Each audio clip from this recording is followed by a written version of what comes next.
Yeah, that actually kind of is.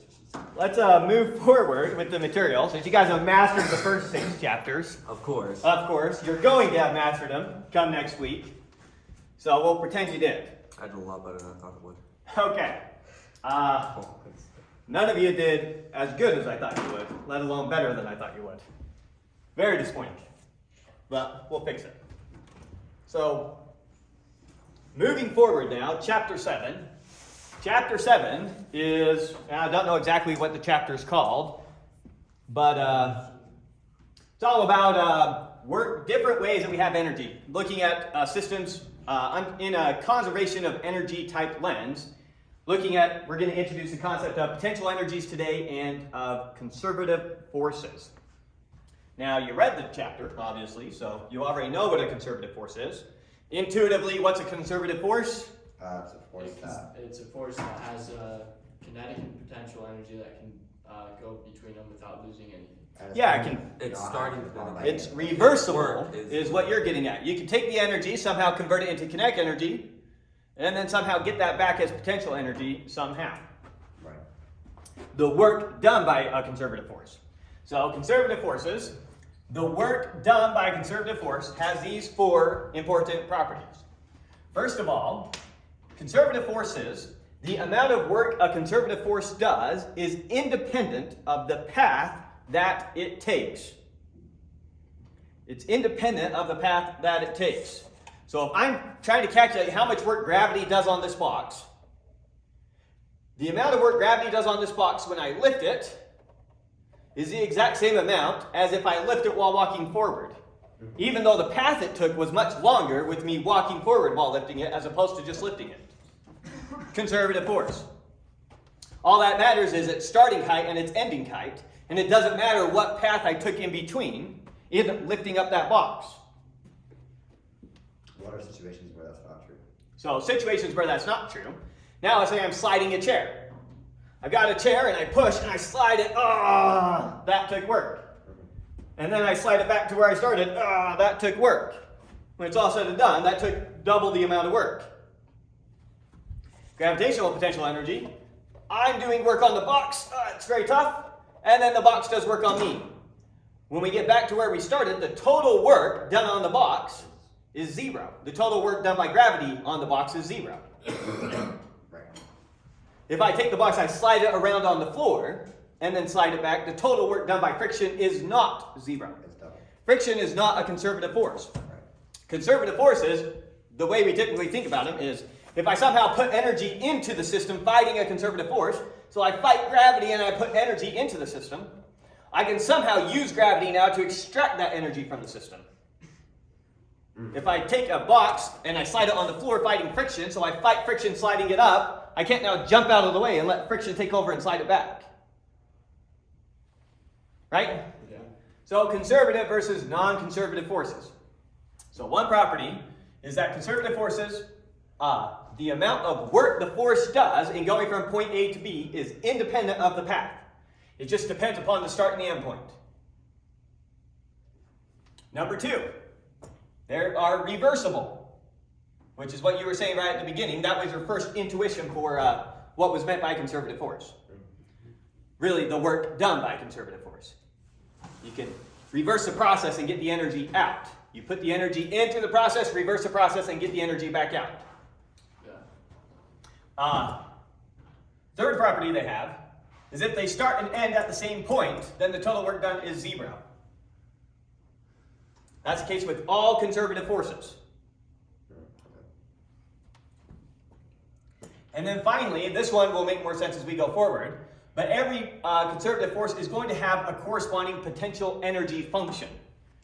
Intuitively, what that means is, if I'm fighting a conservative force and I'm using energy into the box, we kind of think about as I'm somehow putting energy into the box. We're going to call it potential energy. And then I can somehow extract that energy again. That's what we mean by a potential energy function. I somehow stored energy in this thing that we could potentially extract in the future. Like a two-way function? Like a bijective or something? Like, do we think of it I as wouldn't think about it that way. It's just you can convert the energy from, you can put energy into the system and you can extract energy back out of the system. Like a watermill. Well, a water mill is taking into account the fact that gravity is a conservative force. And so what happens? Start from the beginning. You have water out there on the ocean. You have the sun. The sun applies heat. The heat is energy to those water molecules, making them jiggle, and eventually they break off, and they gain gravitational potential energy. And it falls down as rain in a river somewhere, and it's up high. And as the water flows, it's converting that potential energy into kinetic energy, and the river flows faster and faster and faster. And you've got that water mill, that kinetic energy hits the water mill and starts spinning the wheel, and it's converting that kinetic energy from one to kinetic energy in the water wheel, and getting the water wheel spinning. And you use the fact that the water wheel is spinning to go along and do other work. So, following some path that energy takes. Okay, that makes sense. Okay. Now, remind you of our definition of work. What precisely is our definition of work? What is the work we do in moving an object from point A to point B? It's the force times the displacement, or the integral. We take the integral of the net force being acted upon the object, dotted together with the little ds's, the infinitesimal displacements along the path. And so we think about that. This is A, this is B, and who knows how the force is acting? Maybe right here the force is pushing that way, right here the force is pushing that way, who knows? You're adding up however the force is pushing right here times that little ds. However the force is pushing right here, dotted with that ds. Right here, dotted with that ds. All infinitely many from A to B. And that gives you the total work done by the force. So if you want to find the total work done, then this will be the net force acting on the object. If you want to find the work done by just one force, just use that one force. So given some force, this is how you get the work done by that force along some path from A to B. Good? Now, remind you of our work energy theorem, the big topic from chapter 6, since we had a week where we did a test in between, maybe worth quickly seeing that again. The work energy theorem. What does it essentially say? It says that the work you put into a system is equal to the change in kinetic energy. In other words, if you put work into a system, then you're going to increase the kinetic energy of whatever it is. And if you extract work from a system, you're going to decrease the kinetic energy. Make sense? So let's hurry up and redo that. I'm going to do it in the one-dimensional case. So just in the one-dimensional case, we've got some force in the x direction, dotted or times dx. Since they're both in the x direction, the dot product and the product are one and the same thing. They're both pointing in the same direction. Okay. Good so far? Okay. Now, what is force using Newton's second law? Mass times acceleration. Mass times acceleration. So this is the integral from A to B of mass times, I'm going to write acceleration funny, dv dt, the derivative of velocity with respect to time, that's acceleration, times dx. I'm going to do a physicist cheat that mathematicians will hate. I'm going to do the integral from A to B. I'm going to associate that dx with that dt. And what's dx over dt? It's What's the derivative of position with respect to time? velocity. Velocity. Right? Yeah. So, dx over dt is velocity, so this is going to be m times v times dv. And then mass is just constant. The mass is just a constant. And so now, this is equal to, take our integral, we're going to add an exponent, so that's going to be squared and bring down the 1/2. So it's going to be 1/2 mv squared, evaluated from the velocity at A to the velocity at B. Or in other words, it's going to be 1/2 mass times the velocity at B squared minus 1/2 mass the velocity at A squared. And this is kinetic energy at point B. This is kinetic energy at point A. So it's just equal to the change in the kinetic energy. One more way we can write it is I can also just have written this as 1/2 m times vb squared minus va squared. Good? Mm-hmm. So there we go. Proof that the work done, at least in one dimension, is equal to the change in kinetic energy. Now how do we do this in the general case? I just kind of scribbled out the outline here for you. Ooh. We got everyone. Left knee's broken. Gotta know on my right. It is? It's not broken, it's damaged. Actually, what? Don't worry. Just sports. Okay. So, in general, here's our definition of work, right? Where what is F? It's some vector with an x component, a y component, and a z component. And what is ds? It's the vector where it's a infinitesimal in the x, in the y, and in the z direction. Right? So how do you do the dot product of those two? You do that times that, plus that times that, plus that times that. So this integral is the same thing as the sum of these three integrals. Just doing the dot product. Now we already calculated what this integral is. That integral is just that, but in the x direction. Similarly, that one's going to be the same thing, but in the y direction. So that gives us this, this, and this as a value of each of those integrals. Right? Now, put all the VB's together, VBX squared plus VBY squared plus VBZ squared, and that gives you VB squared. Similarly, minus that gives you a minus VA squared. And so once again, it's just the kinetic energy at B minus the kinetic energy at A.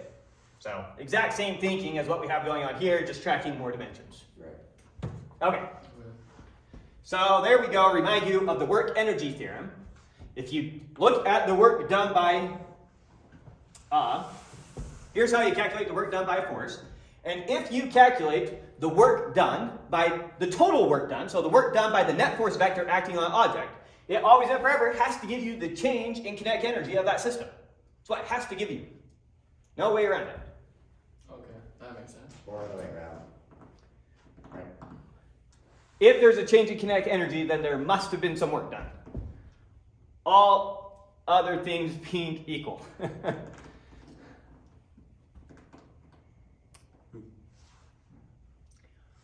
Okay. So now, shifting to today's topic. So there's two conservative forces that we're going to have the most to say about, and so there's two potential energy functions that we're going to find. The two conservative forces that we're mostly going to talk about are gravity and springs. Gravity, we already said a lot about gravity, how if you put energy into the system, you can use gravity to get it back out. Same thing with the spring.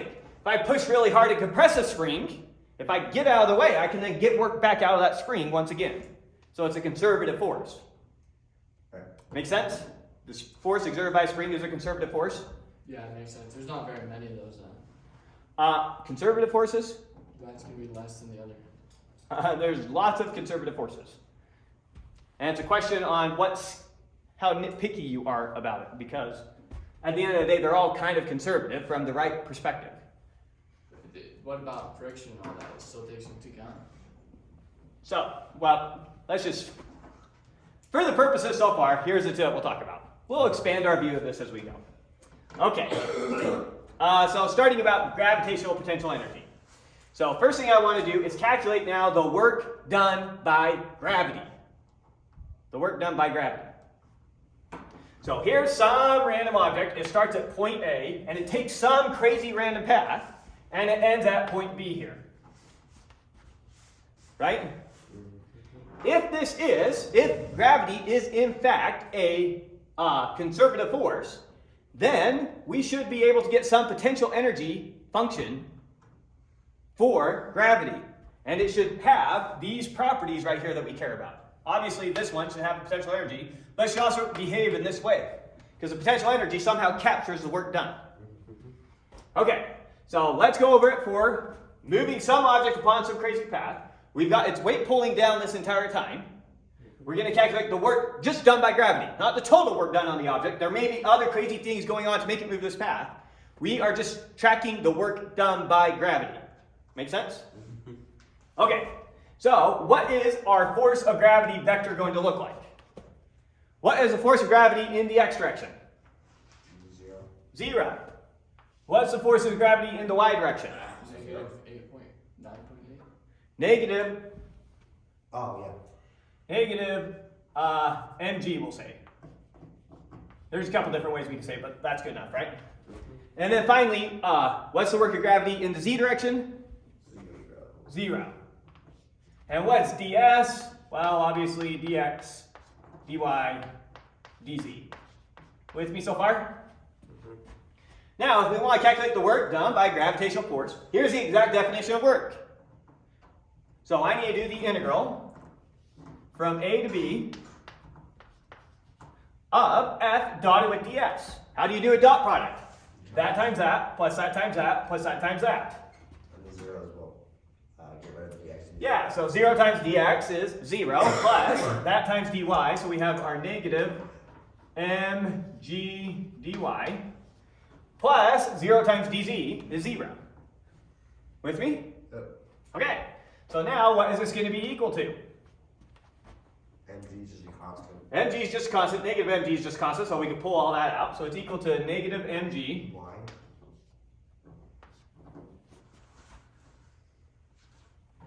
Y. Okay, yeah, I see what you're saying. I thought you were asking a question. Oh. Okay, so we get mgy, and now we need to just evaluate this from a to b. Right. And this is equal to, mgb minus, or negative mgb minus negative, or I guess plus mgb. yeah, so let's do, it's going to be negative mgy at b plus mgy at a. Yeah. Okay. Make sense? So I'm going to write the a one first. So mgy at point A minus mgy at B. Okay. Good? Yeah.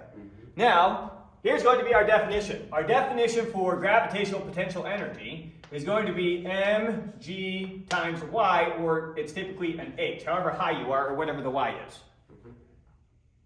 That gives us our potential energy. Makes sense. So, another way that we could view this is equal to our potential energy at A minus our potential energy at B.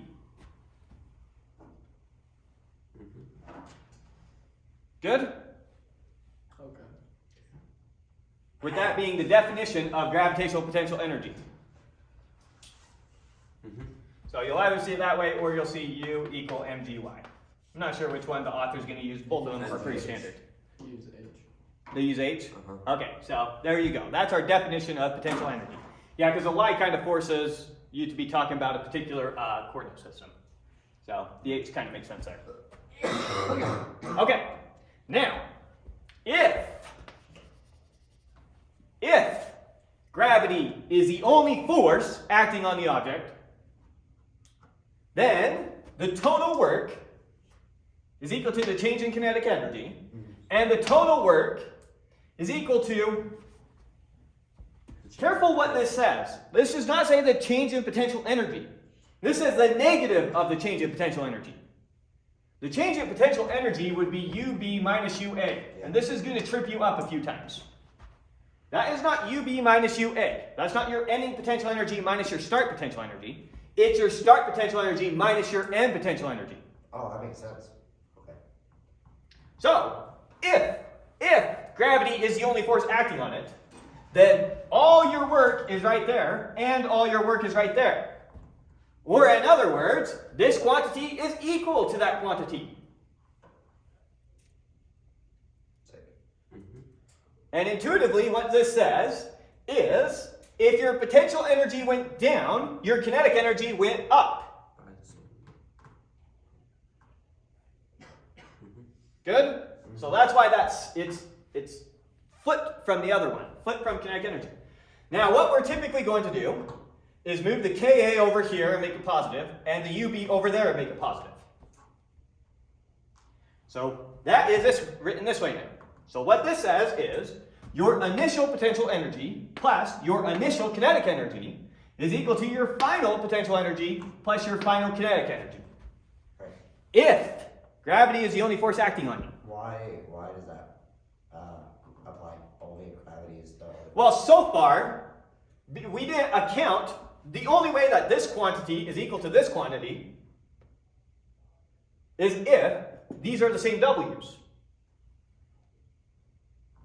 This W is always and forever all the work done on the system. Over here, we just calculate the work done by gravity is equal to that. Okay. So if gravity is the only force acting on it, then that is also all the work being done in the system. Right. And then they're equal. We'll eventually get to how do we handle when you have other things other than these. So one step at a time. So here we are so far. And so you'll have problems where it's just gravity at play in the problem. You've already had tons of problems like that. It's just gravity. And so if it's just gravity, you can always and forever think about this way. Now we refer to this sum, the potential energy plus the kinetic energy, we call that mechanical energy. Just a name. Mechanical energy, which we use an E for, is equal to potential energy plus kinetic energy. Now I will almost never use E, and I will always just use U plus K. I don't think it saves us that much, and I think it's just confusing to have to track more names of things. So I won't use that, but just so that you see what's in the author's book, that's what they're saying. And so in this case, we're saying mechanical energy is conserved. The mechanical energy at the start is equal to the mechanical energy at the end. And so as you were reading your book, your author kept giving you 3 bars, one showing the mechanical energy or the total energy, one showing the potential energy, one showing the kinetic energy, and showing you how the potential is being converted to the kinetic, and the total mechanical energy was always constant. Yeah. That's what we mean by it's conserved. It's a constant. It's just one number and it stays that number. Okay. If we only have conservative forces, then mechanical energy is also conserved. Because if we only have conservative forces, then each of our forces has a potential energy function. Mechanical energy is defined as the potential energy plus the kinetic energy. So if all our forces are conservative, then mechanical energy is always conserved. Mechanical energy, potential energy plus kinetic energy. So it's not just when potential energy happens to be gravitational potential energy. We'll talk about one, for example, associated with the spring. This is any potential energy function. Good? Okay. Now before we jump to springs, redoing all the same thinking, except for now in the case of springs, remind you of Hooke's law. And see if we need to do any recap on this. What does Hooke's law say? The force from a spring is equal to the coefficient of the spring in the direction. Times its displacement from Rest. Or equilibrium. its equilibrium point, its unstretched point. That's what the x is here. How far it's stretched from its Natural resting. its equilibrium point. So sometimes a common mistake is people think that x refers to where the spring starts, which is not what x refers to. It refers to wherever its unstretched point would be. Middle? Is it always, No, because middle doesn't mean anything. Yeah. So is that the unstretched point at the end of the spring, I guess? Yes. Typically, we care about an object attached to the end of the spring. And so we're talking about everything which relates to some object at the end of the spring. Kind of a side tangent, but if you have like a spring attached, like a moving box, and you pull the other end of the spring, and the box also moves with the spring, how would you calculate, like, Not easily. not easily? Not easily. Is that like super hard? What is going to be difficult in that scenario is keeping track of your reference frame that you want to care about. Because you're going to have your spring moving and stretching as it moves. And so the center of that spring, where you want to measure from, it's going to get messy. I see. That makes sense. So I don't have any clever way off the top of my head to do it. Maybe there's some clever way to do it. Okay. Okay. So now, a spring. Here we go, we got some spring. We got some mass attached to it. I took the mass, it was initially right here, and I pulled it all the way out. So here's what we're calling 0. If that spring were completely unstretched, the mass would have been sitting right here. Okay. And so we got a nice big stretch. There we go, and it's pulling back against us. Good? We are going to calculate the work that the spring does going from x1 to x2. Wait, Some starting position to some ending position. going from x1, isn't that negative work then? Which way it goes, we don't care about. But when you let go of the spring, it'll go from x2 to x1, not from x1 to x2.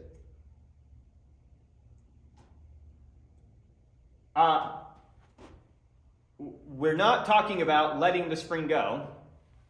We're talking about I take this and I move it from x1 to x2. I could have moved it from x2 to x1. If I moved it from x2 to x1, intuitively you know that should decrease the potential energy. Yeah. If I go from x1 to x2, that should increase the potential energy. Okay, that makes sense. With how I have the picture drawn there. But none of our math cares about our picture. And so it's always going to work out no matter how you do it. Okay, but anyways, so what is our force now? Our force vector from the spring. What is it in the x direction? Negative k. It is x2 minus x1. Negative kx. It's just negative kx. That's what it is in general. For any position x, where x is how far from displacement we are. And so if we were to compress it and put a negative x here, then the force would be positive. If we stretch it so we have a positive x there, then the force is negative. It's always fighting whichever way our displacement goes. Makes sense. Okay. The force in your example would be negative, though, right? The force in this example would be negative because I have a positive displacement. Yeah. But my x1 and x2 could have just as easily been somewhere over here. Yeah. So this is just one picture to help us think about it, but the math doesn't care about our picture. The math is math. x1, x2 could have been anywhere. Yeah. Okay. What is it in the y direction? 0. And in the z direction? 0. Okay. So very difficult dot product. Let's see if we can pull it off. So we're doing the integral from a to b, in our case, point 1 to point 2, x1 to x2, same thing. So from x1 to x2 of f dotted with ds. That dotted with that just gives us our negative kx dx, and then the rest are all zeros. Right? Okay, so that's going to be equal to the integral of from x1 to x2. Negative k over 2 times x squared. Negative k over 2 times x squared. Replace the exponent of 1 with a 2, and then bring down the 1/2. Good? So that is going to be, we're calculating the integral. So that is going to be equal to negative 1/2 kx squared evaluated from x1 to x2. Just taking the integral. Everyone's with me, right? Yeah. Which is just equal to, notice that when we plug in the 2, we get a negative answer. When we plug in the 1, we get a positive answer. Why? We do plug in x2 and subtract what we get when we plug in x1. So the x1 is the one that comes out positive. Same thing that happened over here with this. So it's going to be 1/2 kx1 squared minus 1/2 kx2 squared. Does it usually read up to bottom? Sorry, what? Bottom to up? Does it usually go x1 and then x2? Yeah, you do this one, plug in that, minus what you get when you plug in this. Yeah, but you flipped it. Last because Okay, maybe you shouldn't skip it. So plug in the x2. When I plug in the x2, I get minus 1/2 kx2 squared. Now minus what I get when I plug in the x1. Minus a negative is plus 1/2 kx1 squared. And now flip the orders. So we did it the exact same way that we always do. right. Yeah. Okay. Now we define our potential energy for a spring to be 1/2 kx squared. Reach the point like that. Yeah, that's our potential energy for a spring. Okay. This is the function you get when you integrate this. Which is your work. Like, forget about integrating this from point A to point B, just integrate it. What is the integral of negative kx dx? It's 1/2 or negative 1/2 kx squared. Then it's negative 1/2 kx squared. So our potential energy is always exactly what you get when you integrate that with a negative. So it's your work. Right? It's meant to capture the work done by a conservative force. That's what a potential energy function is supposed to do. It's capturing the potential energy that that force put into the system that you can now get back out, since it was a conservative force, and so it's reversible. Okay. So every conservative force has its own potential energy function associated with it. Oh, right. That make sense? Yeah. Okay. Erase whatever I scribbled down here. Oh my goodness. There's a little gnat. Keeps flying in my face. Okay. I don't get why there's flies in here. There's no food. Kids sneaking food in. No.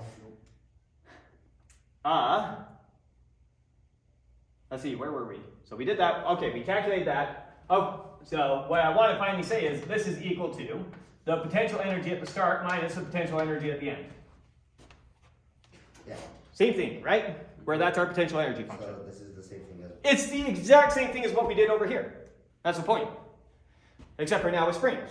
And so once again, if the spring is the only force acting on the object, then the total work is equal to the change in potential energy, and the total work is equal to the change in kinetic energy.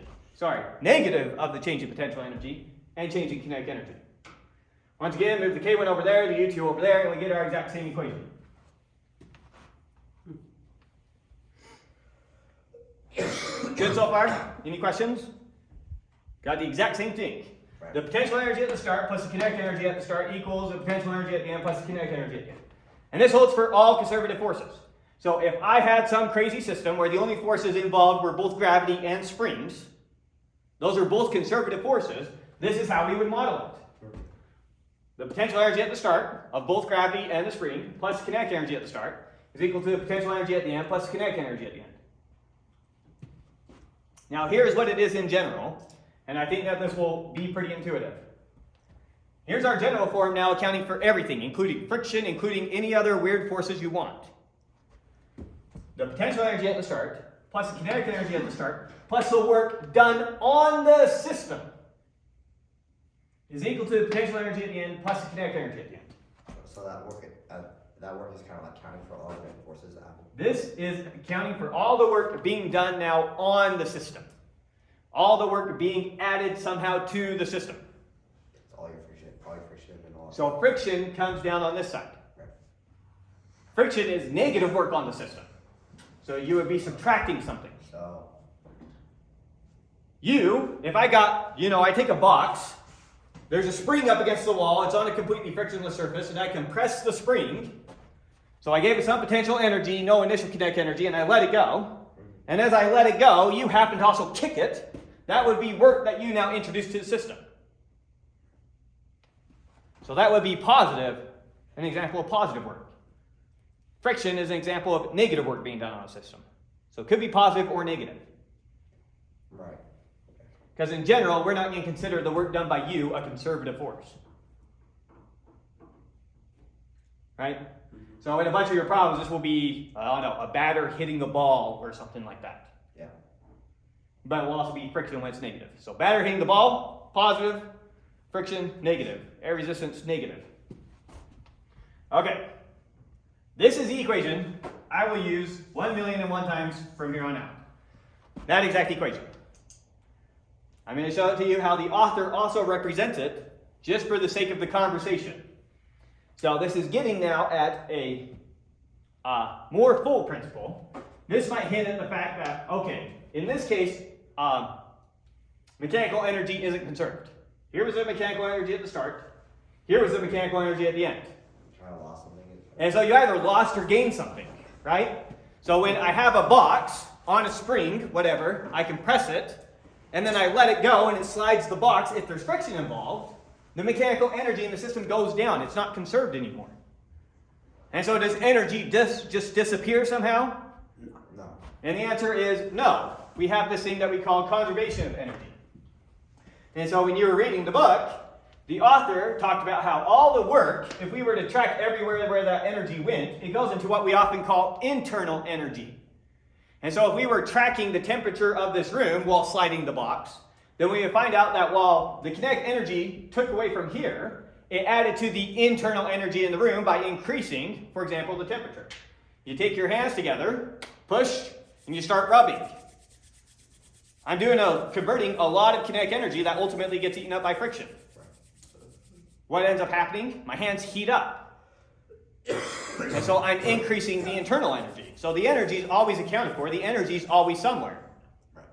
Right? And we'll learn how to account for heat and temperature when we get to thermodynamics. In reality, what's happening? Where's that friction going? Into the atoms. Into the atoms, and what are those atoms doing?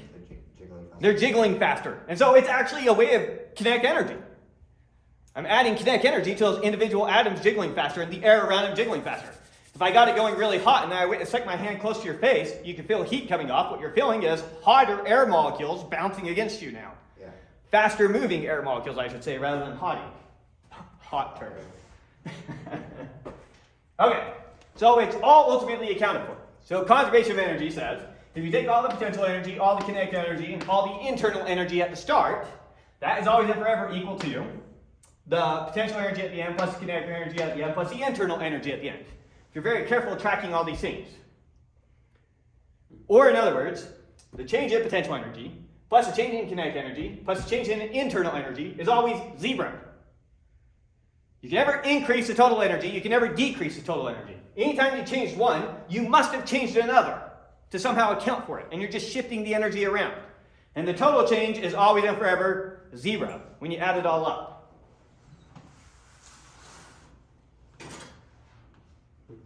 And so in a bunch of cases where it seems like you lose energy, it's usually coming off as heat. So we talked about friction. How's that accounted for? Heat. An explosion, how's that accounted for? It produced a bunch of heat, a bunch of kinetic energy in the air molecules. You think about a fire, you're losing your potential energy. You can think about potential energy in those chemical bonds of the wood being broken. That energy is being released, and it's being captured as heat. And so you never really lose anything. Yeah, it's the potential energy right there in the chemical bond. That's what all your food comes from. Potential energy stored in chemical bonds, and you release it. Yeah. And in releasing it, you can get some movement, some work out of it, some sort of kinetic energy out of it to make all the physical processes in your body keep going along, doing all the things you need to do. And so you're probably aware of Einstein's famous equation, E equals mc squared. What does this say? It says that the energy, it's kind of like a way of talking about the total internal energy of a system. It's really proportional to its mass. And so somehow mass, you can kind of think about it as your total internal energy. Everything that can be extracted from you ultimately shows up as mass. But it has to be moving at the speed of light. No. This says, if I've got 1 kilogram of matter, and I wanted to know how much energy could be extracted from that, in theory, the total amount is multiplied by the speed of light squared. And that's how many joules of energy you could extract from that thing, which is stupid massive. That's an insane amount. That's an insane amount. It's the way an atomic bomb works is when you have a uranium atom and you split it, the two atoms that it splits into have slightly less mass than what the uranium atom had at the beginning. Because it loses neutrons or what? It's ultimately going to be coming off as photons.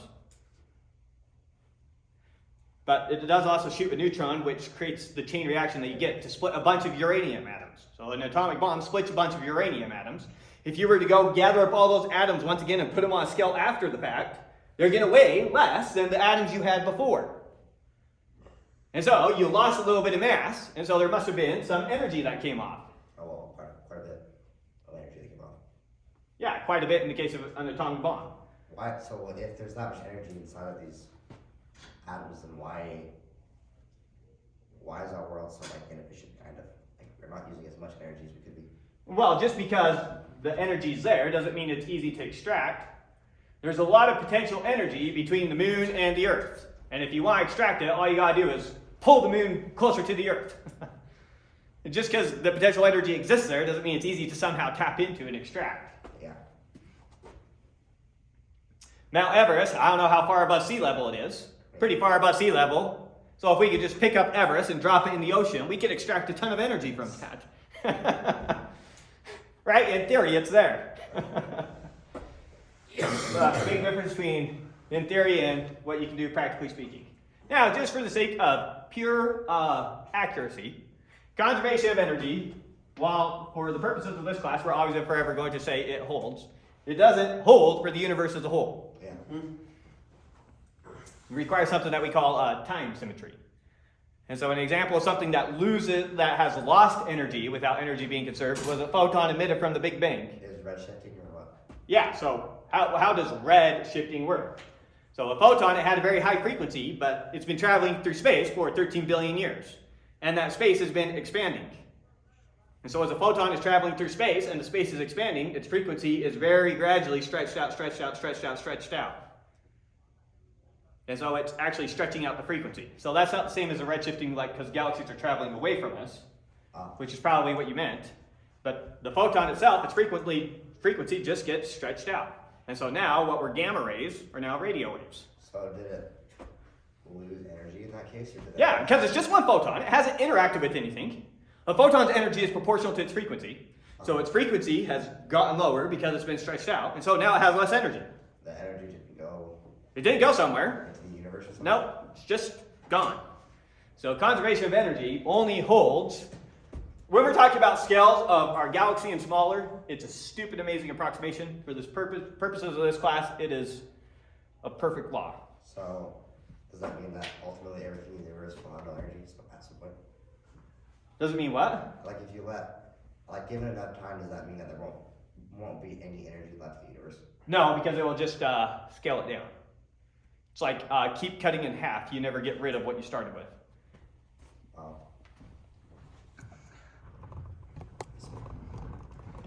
Okay. And I also don't know enough about quantum effects to know if that would have some limiting effect, some minimum value that it just can't exist without. Not sure. Wait, why did you draw squiggly lines for your E equals B squared? Oh, because it's an approximation. That's not the real equation. It's not. No. The real equation. Uh-oh.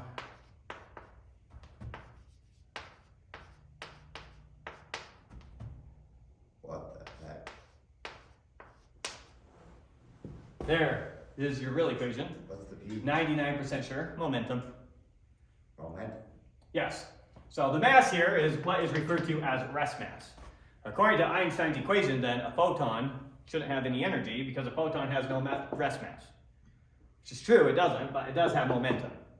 Oh, so But for an object like you, or for even an atom, its momentum compared to its mass is so minuscule that in most cases, this compared to this is just not even what we're talking about. It's zero, square root both sides, E equals mc squared. Why is that C to the 4? We're not going to be doing any derivations. It's just what it is. how long would it take for something like that? We will, hopefully, if we don't lose any weeks, be able to do some special relativity for the last week of school. Sick. Hopefully. We'll see. Okay. So we talked about all that. Okay, let's do a fun problem. A problem that is one of your typical, every physics student sees the problem. Here's the problem.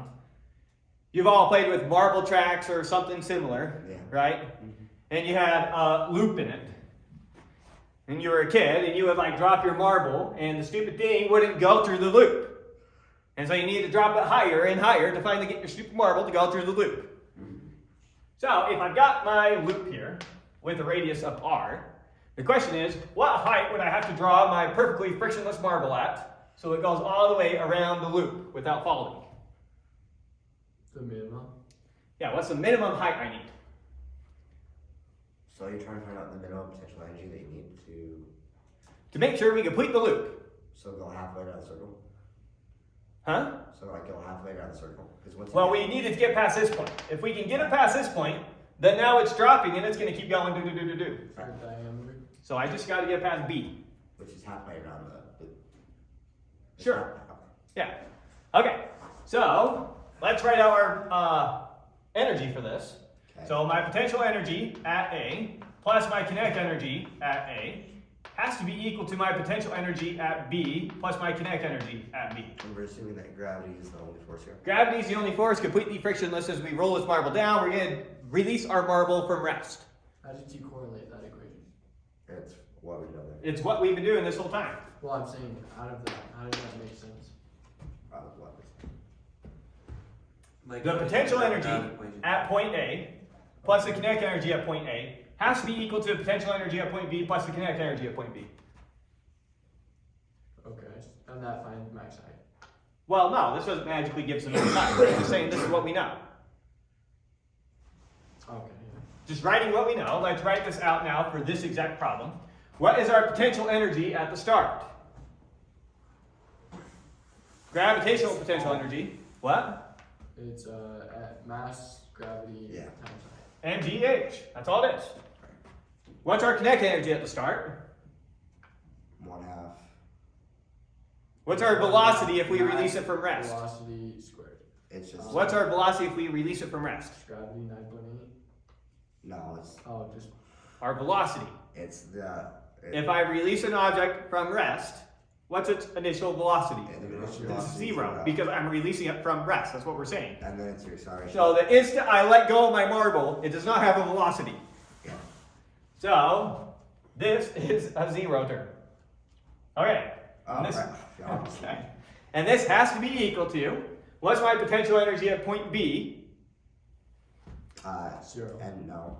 No, because we're still up in the air. We're going to call 0 the ground right here. How high up in the air are we? MG2R. 2r. So mg2r. So 2mgr is the way I'm going to write it, but hopefully you see that's the exact same thing. Plus our kinetic energy now, which is going to be 1/2 mv squared. And B is just velocity. And v is just the velocity at that point.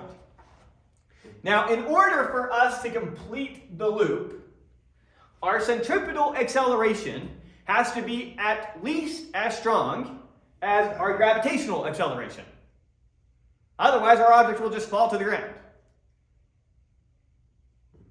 So I need my centripetal acceleration at that point, a centripetal acceleration, to be greater than or equal to, to be greater than or equal to g, the acceleration of gravity. Can you remind me of this centripetal acceleration again? The acceleration that goes into changing your direction. Okay. So if g is more than the gravity we need to change our direction, It'll fall. then it will fall. Interesting. If g is barely enough to change our direction, then we'll barely make it past that point. Yeah. If we are going way, way, way, way faster to the point where g is only contributing a small force, then there's also going to be the track pushing down on the marble some to make sure it has that centripetal acceleration to change its direction. Right? So it has to be at least that. Now what's our equation for centripetal acceleration? V squared over r.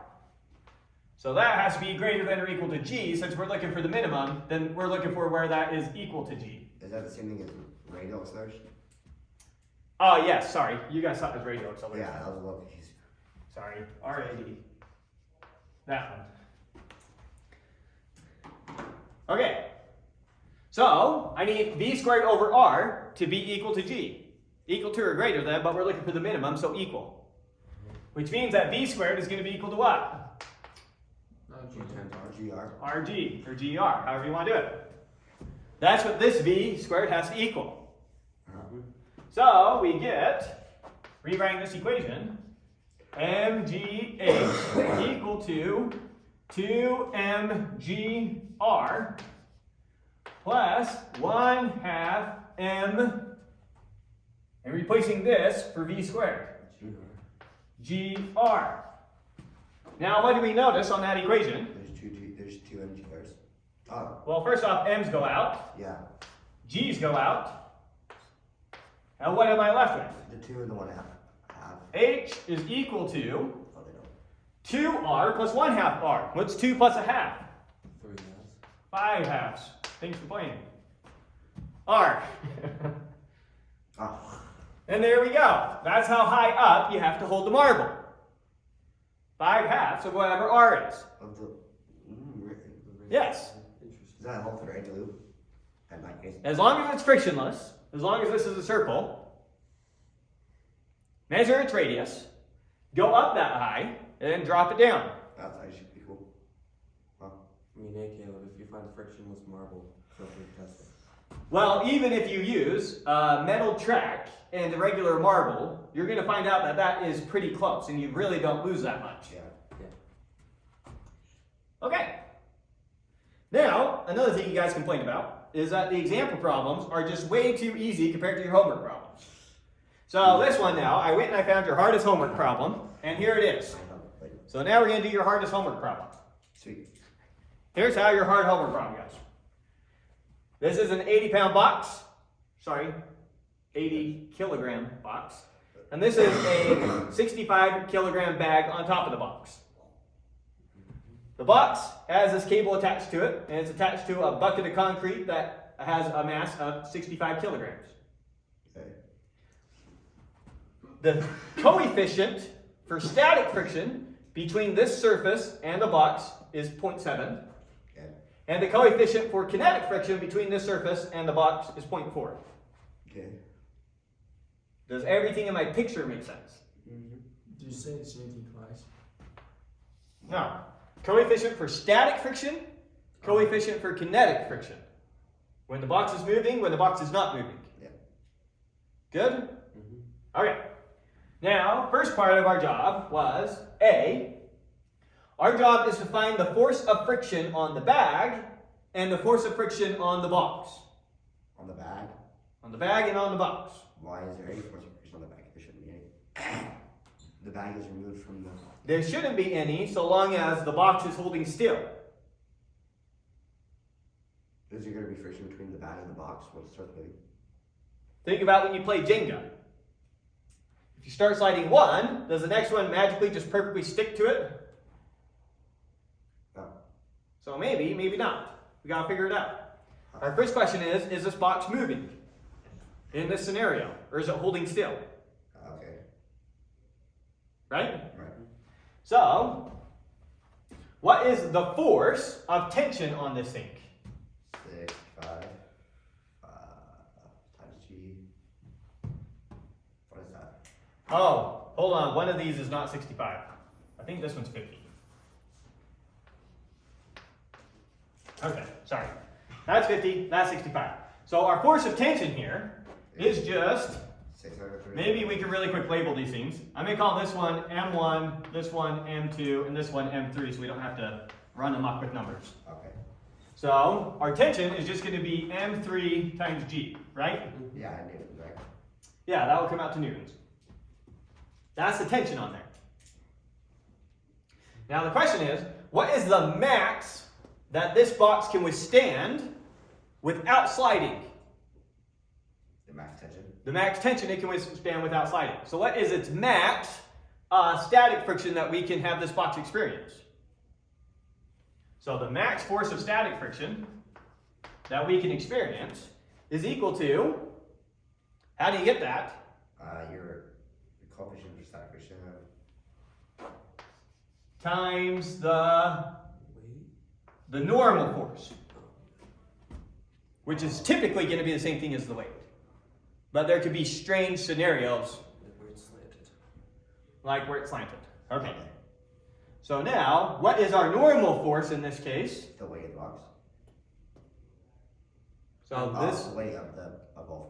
weight of both. So this is going to be equal to mu sub s times m1 plus m2 times g.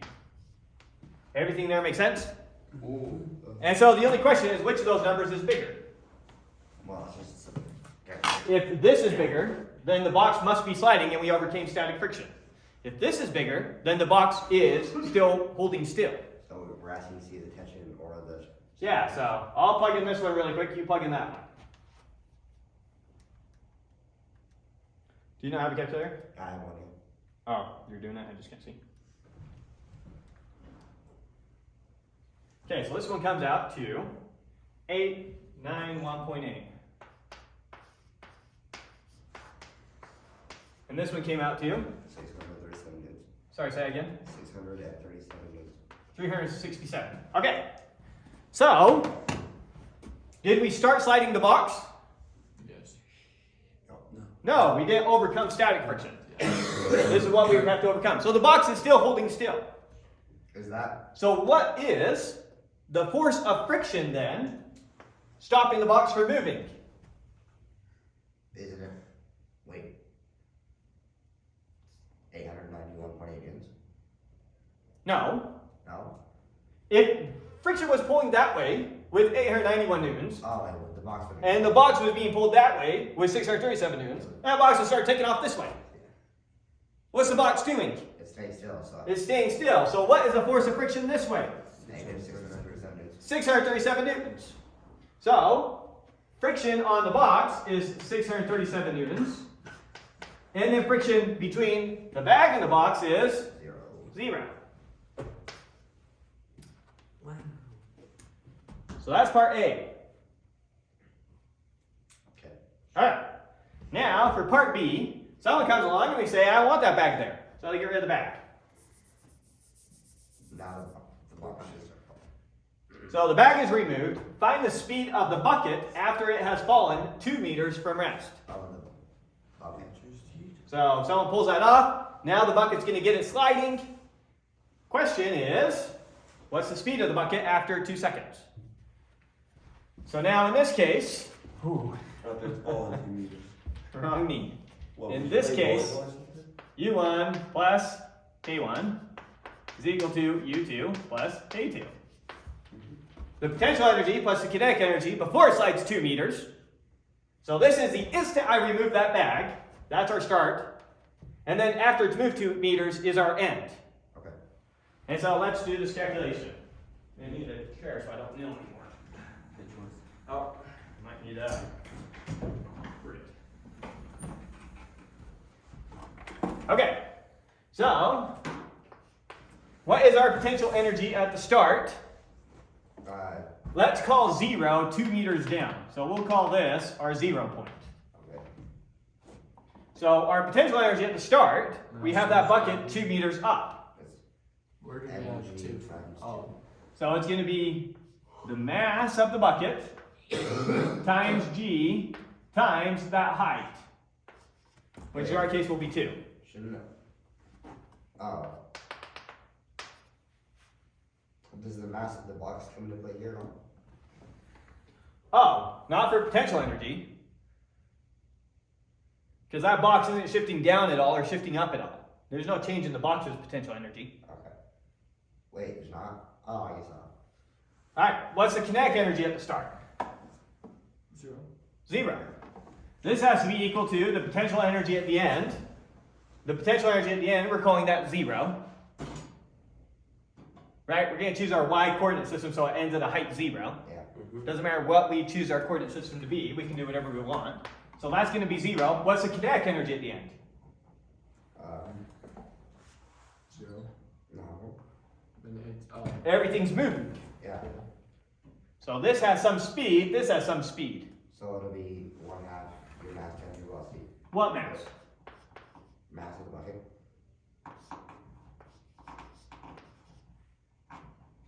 Right or wrong? Okay, maybe you're on track.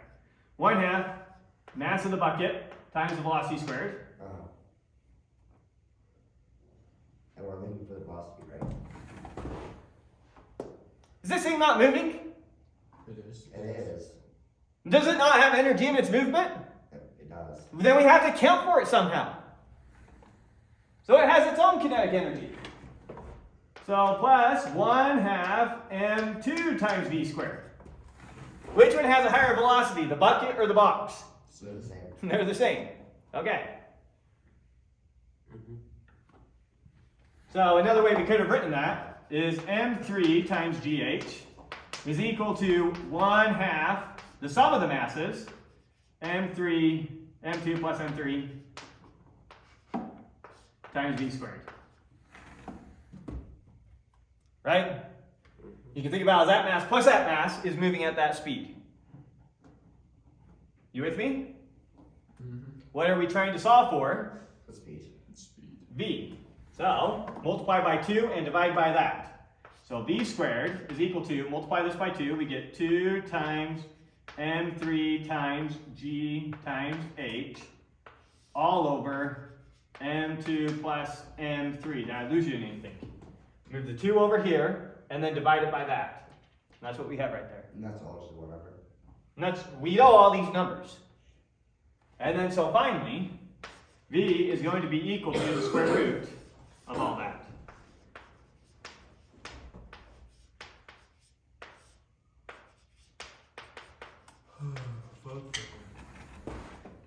So we throw that into our calculator. We are looking for the square root of 2 times, oops, gonna have to divide.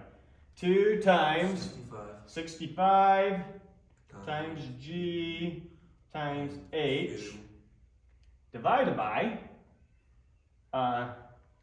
80 plus 65. And it came out to 4.1915. Uh-oh, I did something wrong. Why is that wrong? What did you put in? Did you put 2 or h in? So let's see. I did 2, 65, 9.8, 2 over 80 plus 65. Where? Travis. Oops. 2 divided by that. What did I do wrong?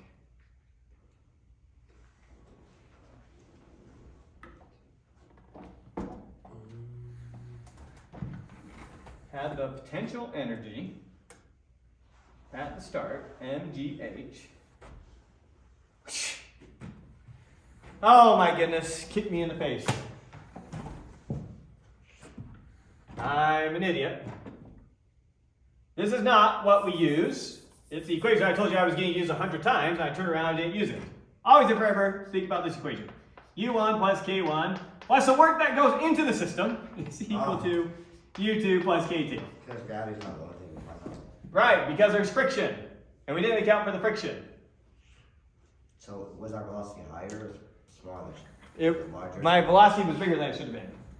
Okay, so let's actually do this problem, right? Then use our right equations, stop using dumb equations, and get the right answer. Okay. So now, our potential energy at the start, that's still what it was. Which M is it? M3 times G times H. There's that. Kinetic energy is 0. Now, what's the work that goes into the system? The friction. It's the kinetic friction. On the bottom. So let's calculate F sub K really quick. What's the force of kinetic friction? That is equal to, it's going to be negative since it's opposing, negative 0.4 mu sub K The weight. times the normal force, Which is the weight. which will be, let's just keep it all in terms of variables for now. So this will be negative mu sub K M2G. times M2 times G. Good? So we need a minus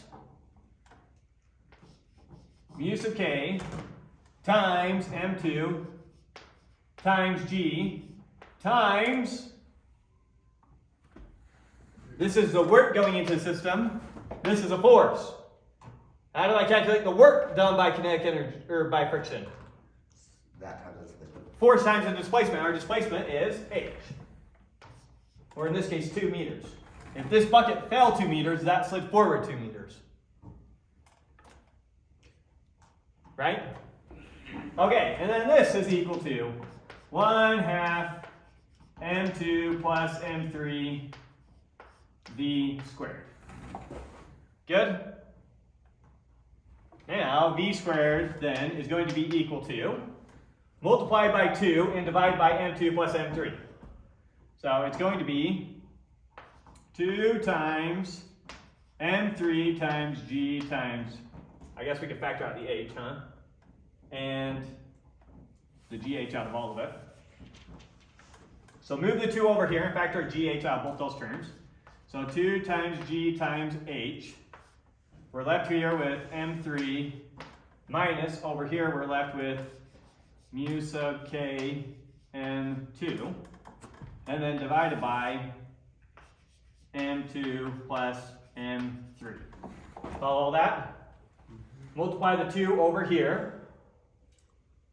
So we got 2GH M3, 2GH M3, 2 mu sub k M2 GH, 2 mu sub k M2 GH when we multiply that.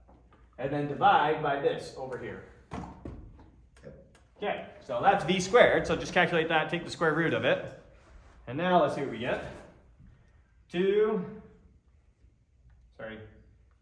times G times H times 65 minus 0.4 times 80.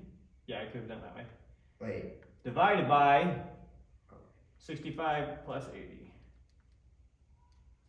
Now take the square root of that number and we get 2.99. Okay, that is correct. So this gives me that the velocity is equal to 2.99 meters per second. Okay, there's your hardest homework problem. Now, let's do a bunch of examples.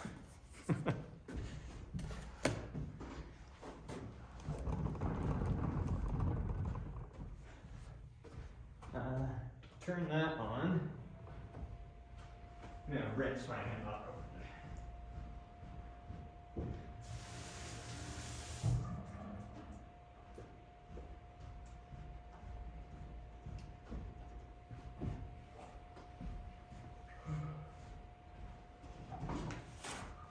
Close it. I think it's on. The Oh, it's coming. Okay. What are the books there for? So that the screen doesn't take up so much. Oh, Less annoying. can't you? I guess not. I don't know.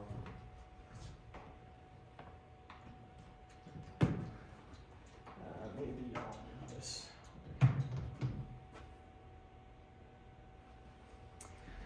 Get everything in camera. How many examples are there in this lesson? There's always a lot of examples. I doubt we'll be able to get through them all. So we'll kind of just pick and choose. But we'll start with the first example, example 1. So you throw we know our mass is equal to 0.145 kilograms. You throw a 0.145 kilogram baseball straight upwards, giving it an initial velocity, V1 is equal to 20. Find how high it goes. Okay, so I take the ball and I throw it straight upwards with some initial velocity. So, what's our equation? Always and forever, U1 plus K1 plus the work done on the system is equal to U2 plus K2. U1 is going to be the instant we let the ball go. Right? Yeah. And then U2 is going to be when it stops up in the air. So we throw our ball and eventually it reaches some max height and stops. So our ball starts right here, moving upwards with some initial velocity, and it eventually is going to come to rest somewhere up in the air and then fall back down.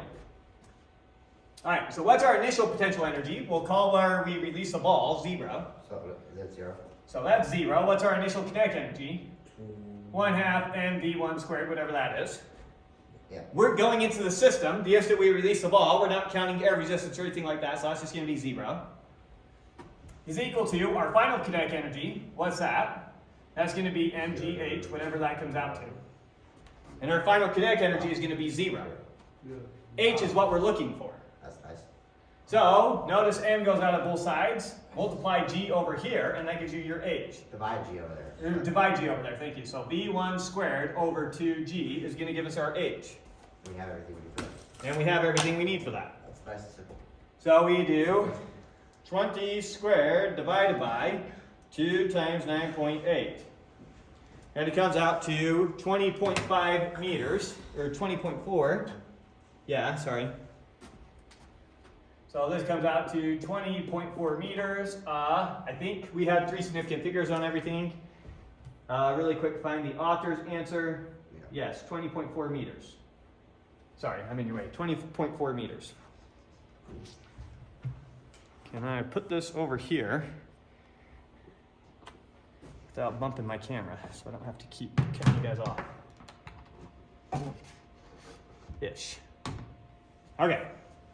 So there was example 1. Now we're on example 2. Example 2. In the previous example, suppose your hand moves upwards 0.5 meters while you're throwing the ball. What? So now I take my hand, and as I throw the ball upwards, my hand actually moved 0.5 meters. So I initially have the ball not rest. I'm putting work into the system to get that ball moving. Right? Okay.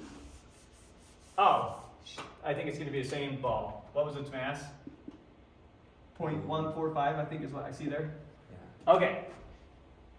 So I'm moving it 0.5 meters while I'm throwing it upwards. The ball leaves your hands with an upward velocity of 20 meters per second. Find the magnitude of the force, assumed constant, that your hand exerts on the ball. Right? So once again, my potential energy at the start plus my kinetic energy at the start plus the work that goes into the system is equal to the final potential energy plus the final kinetic energy. Now in this case, our starting point is when I first start pushing on the ball, and our second point is when I release the ball. With me?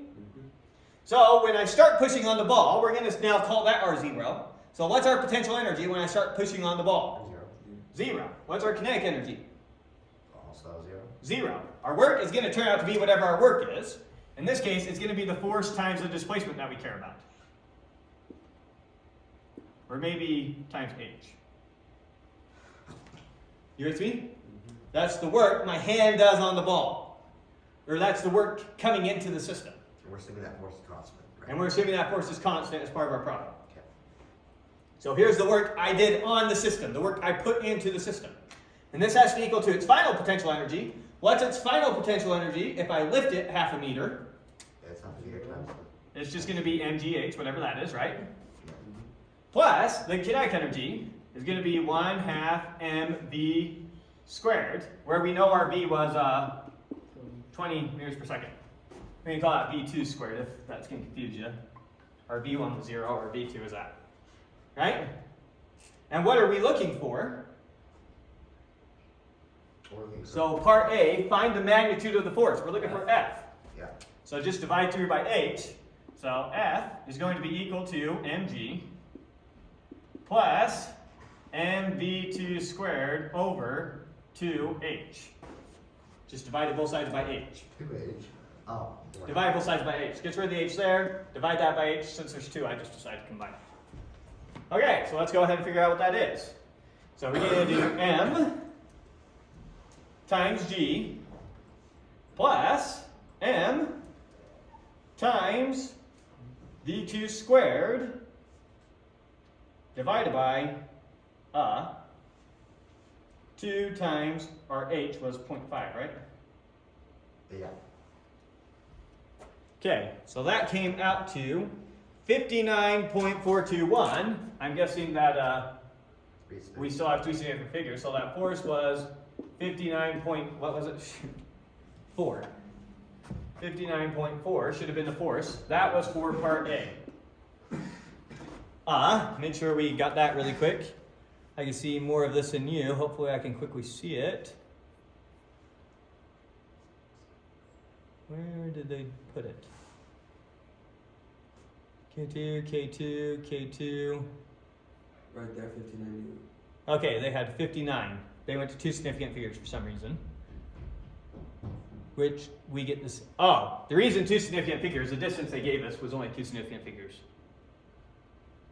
And you use the least number of significant figures. So we should have only used 2. Make sense? Okay, so there was our force. Now, part B wanted us to figure out, Speed. find the speed of the ball 15 meters above the ground. So, for part B, I'm going to just completely reset my problem now. So now for part B, I may call the start the instant it gets released, and I may call my ending position 15 meters above the ground. So once again, U1 plus K1 plus the work that goes into the system is equal to U2 plus K2. What is the potential energy right when I release the ball? Well, I may call that 0. My kinetic energy right when I release the ball is going to be 1/2 v mv squared, right? mv1 squared, where now v1 in this case is equal to the 20 that we release with. Right. Plus work done on the system. The instant I release the ball, there's no more work being done on the system. So there's not that. So that's just going to be 0. Oh. Because we're not including like air resistance or anything like that. Right. This is equal to our potential energy, 15 meters up. So that's just going to be mgh, where in this case h is equal to 15. Is 15, right? Yes. Yeah. And then plus 1/2 mv2 squared. And that v2 is what we care about. Okay, so move this to the other side. And Where's then my chair? So I get 1/2 mv2 squared is equal to 1/2 mv1 squared minus mgh. With me so far? Divide out the m. So divide, the m goes out. That's nice. Multiply by 2, and I get v2 squared is equal to, if I multiply that by 2, we're just left with v1 squared minus 2gh. And then take the square root to get v2. So I'm going to look at the square root of v1 squared minus 2 times g times h. And it's coming out to 10.3 meters per second. So v2 is going to be equal to 10.3 meters per second. Oh, 2 significant figures, so 10 meters per second. yeah. Sorry. Same mistake that we made before. All right. Any questions on that? There is example problem 2. Example problem 3. A batter hits 2 identical baseballs with the same initial speed and from the same initial height, but at different initial angles.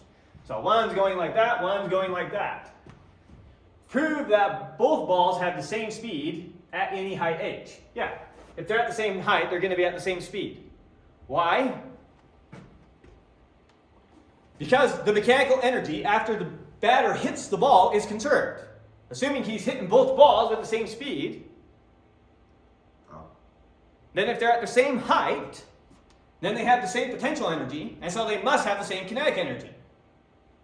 And so they must have the same speed since they have the same mass. Right. Okay.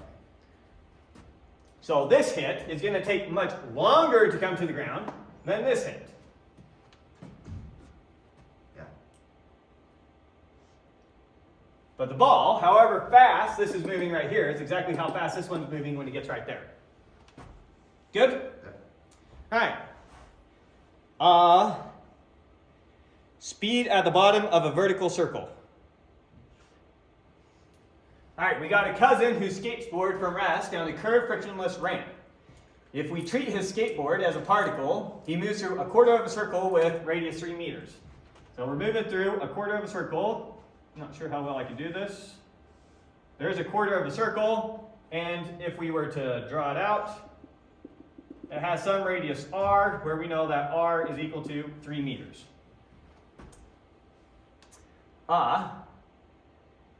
And we know his mass. His mass is equal to 25. Find the speed at the bottom of the ramp. Find the normal force that acts on him at the bottom of the ramp. Okay, so he starts out at the ramp, he goes down the skateboard, then he's down here. So this is going to be my starting position, my position A. This is going to be my position B. Always and forever, what's the equation we use? Definition work. Potential energy at the start plus kinetic energy at the start plus the work that goes into the system equals potential energy at the end plus kinetic energy at the end. What's his potential energy at the start? The height. I haven't said mass. It's just mg times h in our case is r, right? Good so far? Radius of the circle? Okay, what's his kinetic energy at the start? 0. 0. And what's the work that goes into the system as he rolls down? Nothing, since we're assuming it's frictionless. Right. Okay, this has to be equal to his potential energy at the bottom. We're calling that 0, so that's going to be 0. Plus his kinetic energy at the bottom, 1/2 mv2 squared. Everything there makes sense? And what were we looking for? Most likely a speed? Yes. What's the speed at the bottom of the ramp? So solve for V. So divide both sides by m. And so I'm going to get 1/2 v2 squared is equal to gr. Or in other words, v2 squared is equal to 2gr. You forgot your M. I divided out the m on both sides. Sorry. Oh, there's two M's. Okay. Yep. So v squared is equal to 2gr, or in other words, v is going to be the square root of that. So square root of 2 times 9.8 times, our radius was 3. Notice it didn't depend on his mass. Okay. So 7.7, how many significant figures do we have? 3 significant figures, so 7.67. So V2 is equal to 7.67 meters per second. So there's his velocity at the bottom. Now, what is his normal force at the bottom? So let's draw a free body diagram really quick for him at the bottom. Free body diagram for him at the bottom. What does he have pulling him down? Gravity. His weight, mg. And what does he have pushing him up? Normal force. His normal force, n. Why is it so much bigger? Well, because his normal force plus, or minus mg, if we're going to call that upwards, has to equal what? The sum of the forces on him is equal to Newton's second law. The sum of the forces is equal to His mass and his mass times his acceleration. And what does his acceleration have to be at the bottom of that circle? 0.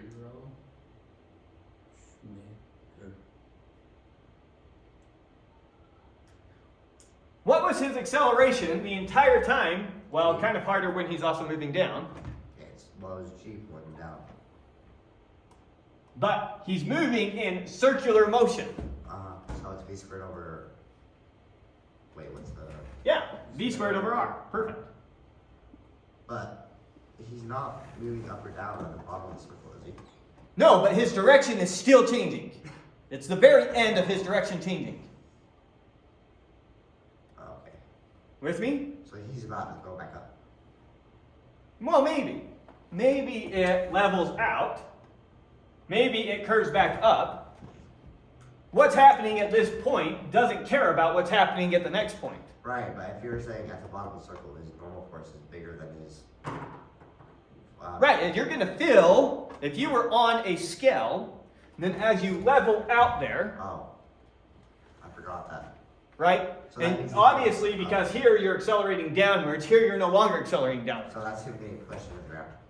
Right, that's how hard the ground's pushing on him. Has to cancel out how No. hard he's pushing on the ground. That always trips me up. Nope. Okay, so this now making sense? And what's Yeah. and the normal force is what we're looking for. Isn't it just his. Oh No. Jeez. Okay, so his normal force then is equal to, move this to the other side, Get rid of your N. mg plus m. What's v squared equal to? This is v2 squared, because it's at the bottom, right? 2gr. So times 2gr divided by r. Just substituting out the v2 squared with 2gr. The R's cancel out. And the r's cancel out. And we have mg plus 2mg equals 2, 4 mg plus 2mg is 3 and 2. 3mg. What? So it's like he's feeling his weight 3 times bigger than it would have been otherwise. So you just think 3G back here on him? And now notice that that one did not depend upon the radius of the circle. So the normal force feels the same at the bottom regardless of how big the radius is. That feels like it should be wrong. If you have a smaller circle, would you feel a higher force? So that was my first thought, is if you have a smaller circle, then you should feel a higher force. But with a smaller circle, you're also having a smaller velocity, because you didn't have as much time to roll down. And so it turns out that they cancel out. Right? Because the bigger the radius, the more time he had to fall. But the more gentle it is, being what it is.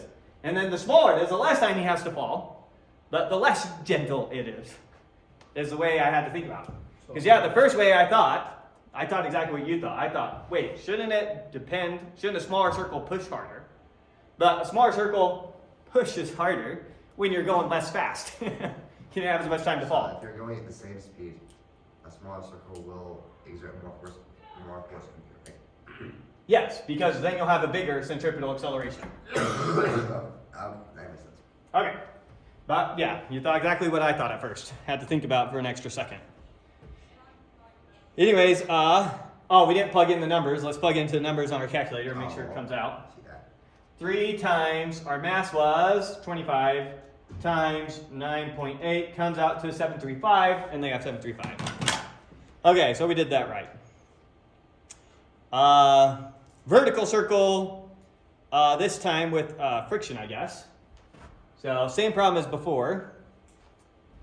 Suppose that the ramp from the previous problem is not frictionless and that the speed at the bottom is 6 meters per second rather than 7.67 meters per second. What was the work done by friction? Okay.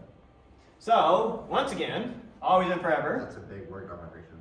That seems like a lot of friction. I don't know. So all our potential energy at the start, plus our kinetic energy at the start, plus the work that goes into the system, has to be equal to our potential energy at the end, plus our kinetic energy at the end. Right? Yeah. Okay. What's our potential energy at the start? Mgh. What's our kinetic energy at the start? 0. Plus W is the work of friction. That's what we're trying to figure out. It's going to be some negative number. Is equal to, our potential energy at the end is 0. Plus our kinetic energy at the end is 1/2 mv squared, the velocity that they gave you. Which is 6 meters per second. Which is 6 meters per second. So maybe scribble these numbers over here. M was equal to 25, H was equal to 3, and V was equal to 6. Yes. Yeah, the height is the radius, which is 3. It's the same ramp. And then our V here is 6. So now we can figure out what W is. What is W? W is equal to 1/2 mv squared minus mgh. Yep. Just moving that to the other side. Yeah. And so we just plug that into our calculator. So 1/2 times our mass was 25 times v squared is 36 minus our mass 25 times g times h. And I get negative 285, which we expected to be a negative number. 285. So negative 285 joules. Joules. Oh, yeah. Energy. Or- Work. The work of friction. Wait, so now we need to find the. We're speaking for the work of friction, not work. So, same thing as that. Sorry, what?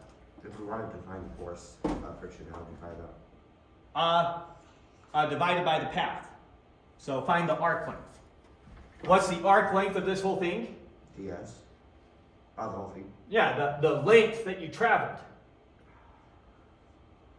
Oh, come on, we know the radius. What's the angle in radians? Oh. It's pi/2 radians multiplied by the radius to get arc length. So 3 pi/2 is the arc length of that thing in meters. I was thinking about calculus. So take work divided by the displacement, and that would give you your force of friction, assuming it was constant. Okay. Okay.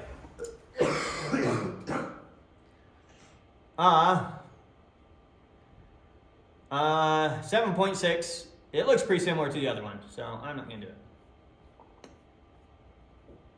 Let's get to springs. Oh, elastic. We didn't do elastic, did we? Elastic spring, same thing. There it is. Okay. So, motion with elastic potential energy. Where's my eraser? Right here. Okay. A glider with a mass of, so we know the mass of the glider.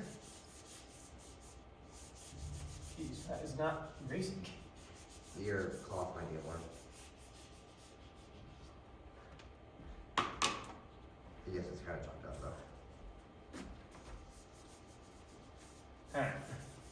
That just smears. Okay. Have no space. Okay, a glider with a mass, and we know m equal to 0.2.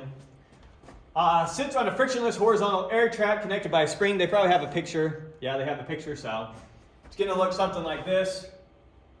Boop. This comes out. We've got our spring attached to some mass M. Something like that. Okay, slide back up so that you guys can see it. We know the spring constant, K, is equal to 5. We pull the glider, stretching the spring 0.1 meters and release it from rest. The glider moves back towards its equilibrium position. What is its velocity when it's 8 centimeters away? So here's its equilibrium position. That's our 0.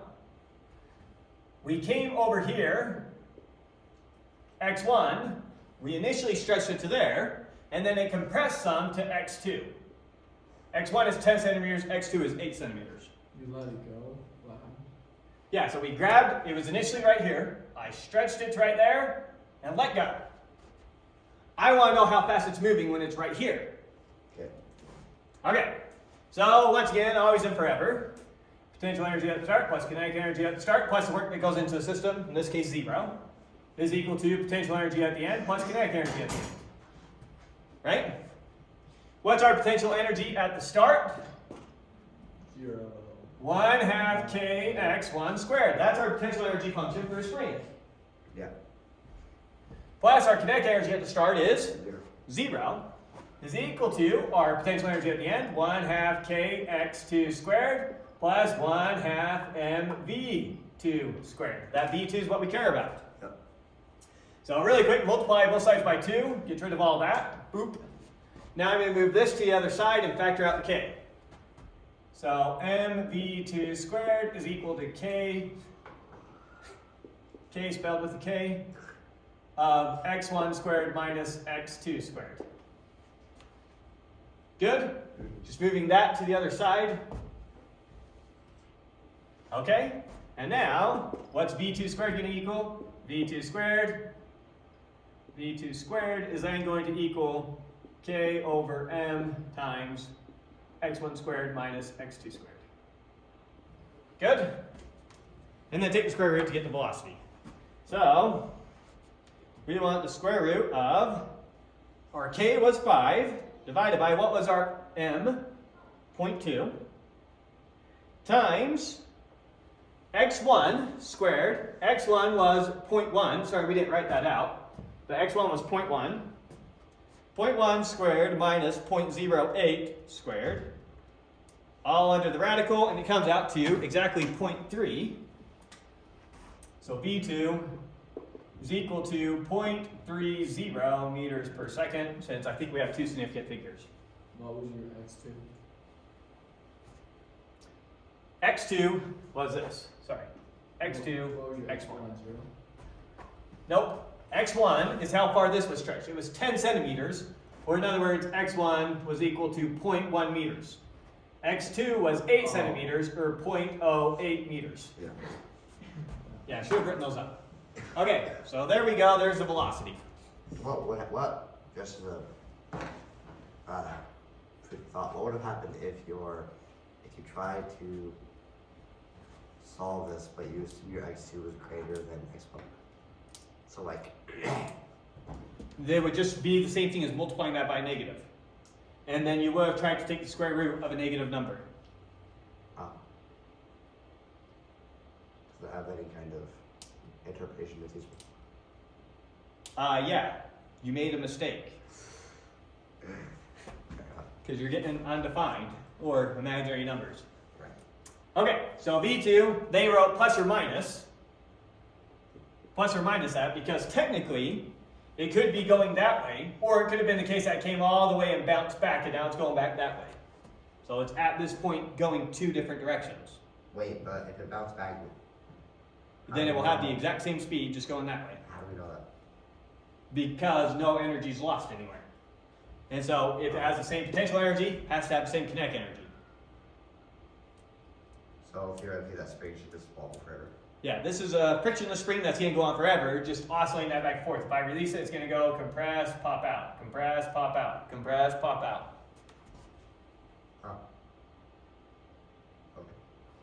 Okay. Okay, Okay, just on to the next problem, right? Yeah. Seems like I'm skipping a problem. No, that's. Did we check it? Yeah, we did check it. Okay, so next one. From the previous example, suppose the glider is initially at rest at x equal to 0 with the spring unstretched. You then push on the glider with a constant force of F. So reset, this time our initial position, x1 is equal to 0. We're going to be applying force, so we're introducing some work into the system. Us is pushing it. F is going to be equal to 0.61 in the x direction. What is the glider's velocity when it has moved to our point x2? x2 equal to 0.1. So this time, our mass started out right here, x1, and we started pushing it. You then push the glider with a constant force in the positive x direction. So I assume we're applying the force this entire time, all the way over here to x2.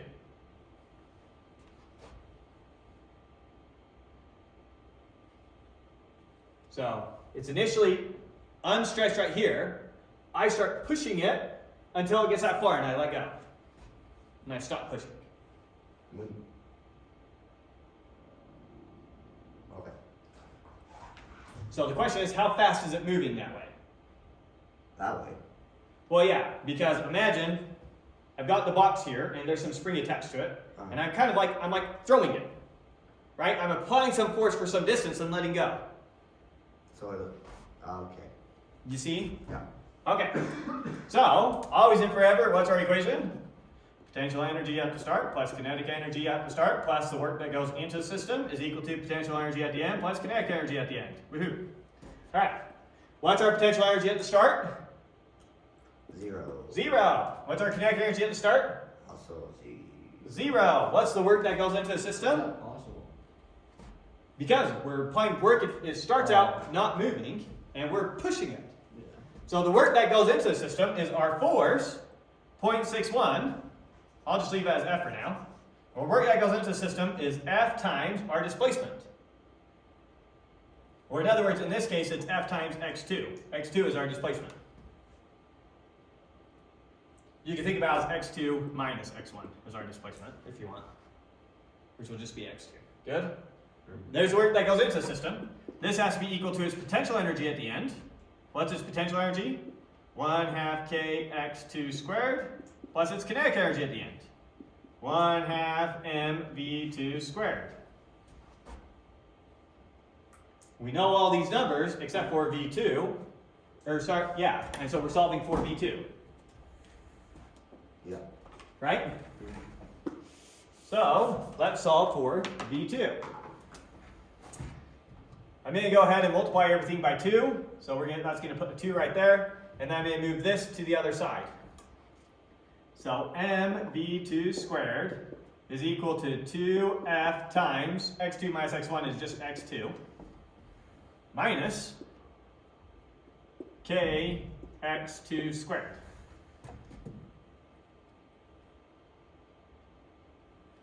Just move that to the other side. Now divide through by m.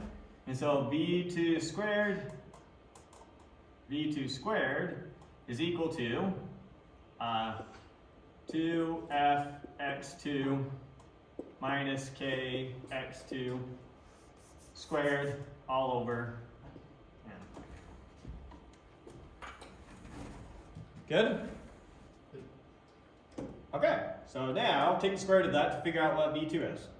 So we're doing the square root of 2 times what was f, 0.61, times what was our displacement, 0.1, minus k was 5 from the previous problem, looking all the way up at the top. 5 times, lost where I was, x2 is 0.1. times 0.1 squared, all divided by, our mass was 0.2. And that's coming out to 0.6. So see their answer here. Uh-oh. They have 0.78. Oh, no. 0.6. Is that what we got? Yes, so that's what I got. V2, I got is equal to 0.60 meters per second, okay. So we're the exact same. They always just have some discussion after the fact that throw some numbers around. And so, that's what I think. All right. Next one. We have a 2,000 kilogram elevator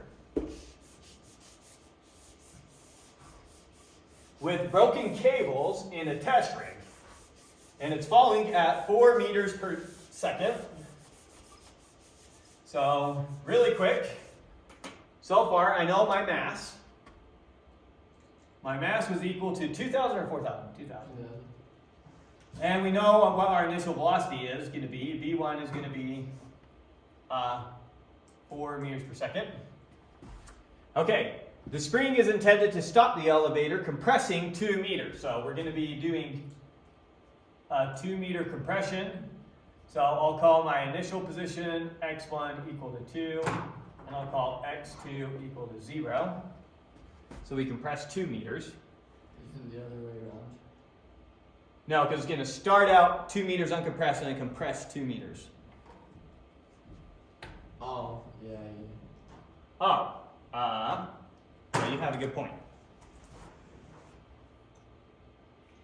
Let's draw out our picture really quick before we continue with that. Can you see that picture okay? Maybe pull that back some. Okay, so initially, moving downwards 4 meters per second, it's going to compress that, a total of 2 meters, in the spring, and then there's also friction from these guardrails constantly pushing it up, Or No. down. Or yeah. opposing the direction of motion. And what is it that we're trying to find? What is the necessary force constant K of the spring? So we're trying to figure out what K is going to be. And you're right, we want x1 to be 0, that's the spring unstretched. So x2 is going to be equal to -2. I think that's a better way to do it. Oh, yeah, that's right. Yeah, because we want 0 to be a completely uncompressed string. Spring, not string. Yeah. Okay, so put this back up too so that we can see the problem. Because we also know our force constant, so K is what we're looking for, but the last thing we have is our force of kinetic friction is equal to 1,700. And now we're looking for the spring constant that we should use. So here we are, we're engineers. We're trying to come up with a safety feature for what spring should we put at the bottom of this elevator. And we're saying, well, we want to be able to at least handle an elevator coming down at 4 meters per second on it. So how strong of a spring do we need so that spring will only compress 2 meters with an elevator weighing that much coming at it at 4 meters per second? Makes sense. Spring does not sound like a good solution to this problem. Why not? Well, then don't go in an elevator. Is that all in one? Springs? I don't know, but There's no way they're going to pick spring at the bottom of the It's elevator. just so smart. I would guess that there typically is. There's no way. What else would you put? Sushi? A lot of other things. Okay, anyways, let's go ahead now with the problem. Always and forever, potential energy at the start plus kinetic energy at the start plus the work that goes into the system is equal to potential energy at the end plus kinetic energy at the end, right? What's our potential energy at the start? It's falling, so 0. It's going to be mg times, The Potential. height, which is. Wait. Isn't potential the one at rest? In kinetics. potential energy, gravitational potential energy is just mgh. But we're saying that our initial height is 0. But we're saying our initial height is 0. So there's no potential energy. So mg times x1 in this case. We could have called that a y1 since we're in the y direction if you want. Which is 0. Oh, so it is 0. And a y2. That feels wrong. Okay. Okay, so I was right. Our potential energy in the end then is going to be negative because it's compressed. Yeah, but that one's 0. Okay, so in this case, this one's going to come out 0. Our kinetic energy is going to come out. It's something, so it's Our kinetic energy is going to be 1/2 mv1 squared, whatever that is. Plus the work that goes into the system. friction, which we It's going to be minus 1700 newtons. 1700, the force of kinetic friction, times our displacement. Our displacement is our final position minus our initial position, right? No, -2, oh, that's it. Just negative. So y2 minus y1. Oh, you're looking for notation. Okay. Or actually, it's our distance. So it's actually the absolute value of that. So I'm just going to instantly plug in the 2 so that we don't accidentally confuse that down the road. Why can't it be negative? The friction, when you're calculating the work done by friction, you multiply it by the distance, not the displacement. Friction cares about the path.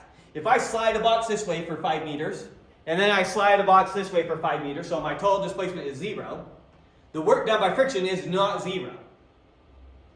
So it's by the distance you go. Okay. So if we went from okay. 0 to -2, our displacement is -2 meters, but our distance is 2 meters. So be careful when you're doing friction, it's times distance. Anyways, this is equal to our potential energy at the end, which is going to be, what's our gravitational potential energy at the end? It's just mass, or mg times y2. That's our gravitational potential energy at the end. But we're also compressing a spring.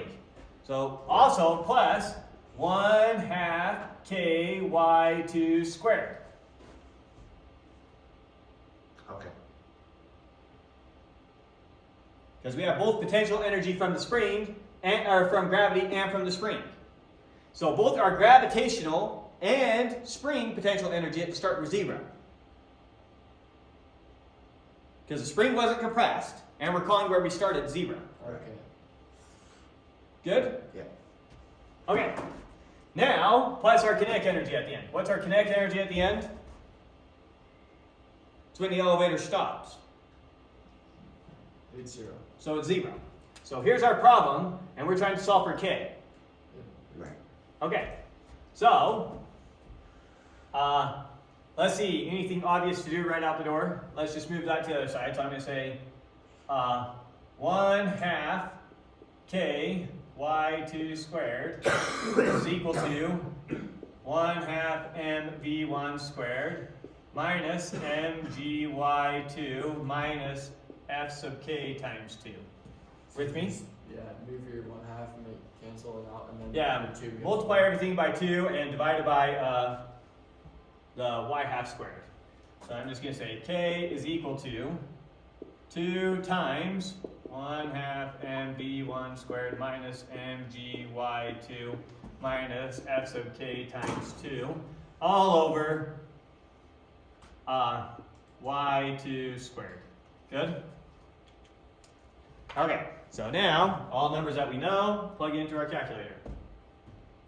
So we've got 2 times 0.5 times 2,000, not 20,000, right? 1, 2, 3 times our initial velocity was 4 squared minus our mass, once again is 2,000, times 9.8 times -2.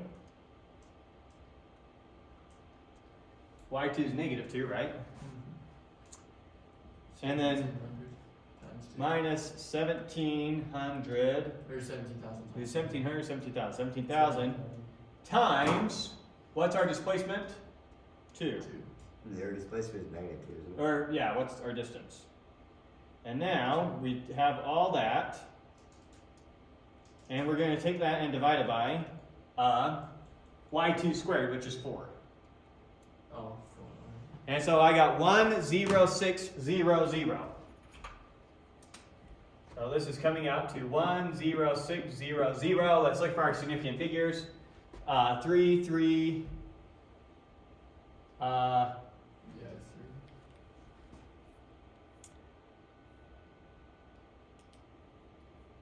Where do they just solve for k? Okay. 1.06 times 10 to the 4. Which is what you have. Which is what we have. Times 10 to the 4 being shipped to decimal place 4 places. 1, 2, 3, 4. So 1, 2, 3, 4 gives you the same thing. Right? Yep. Okay. So we did it right.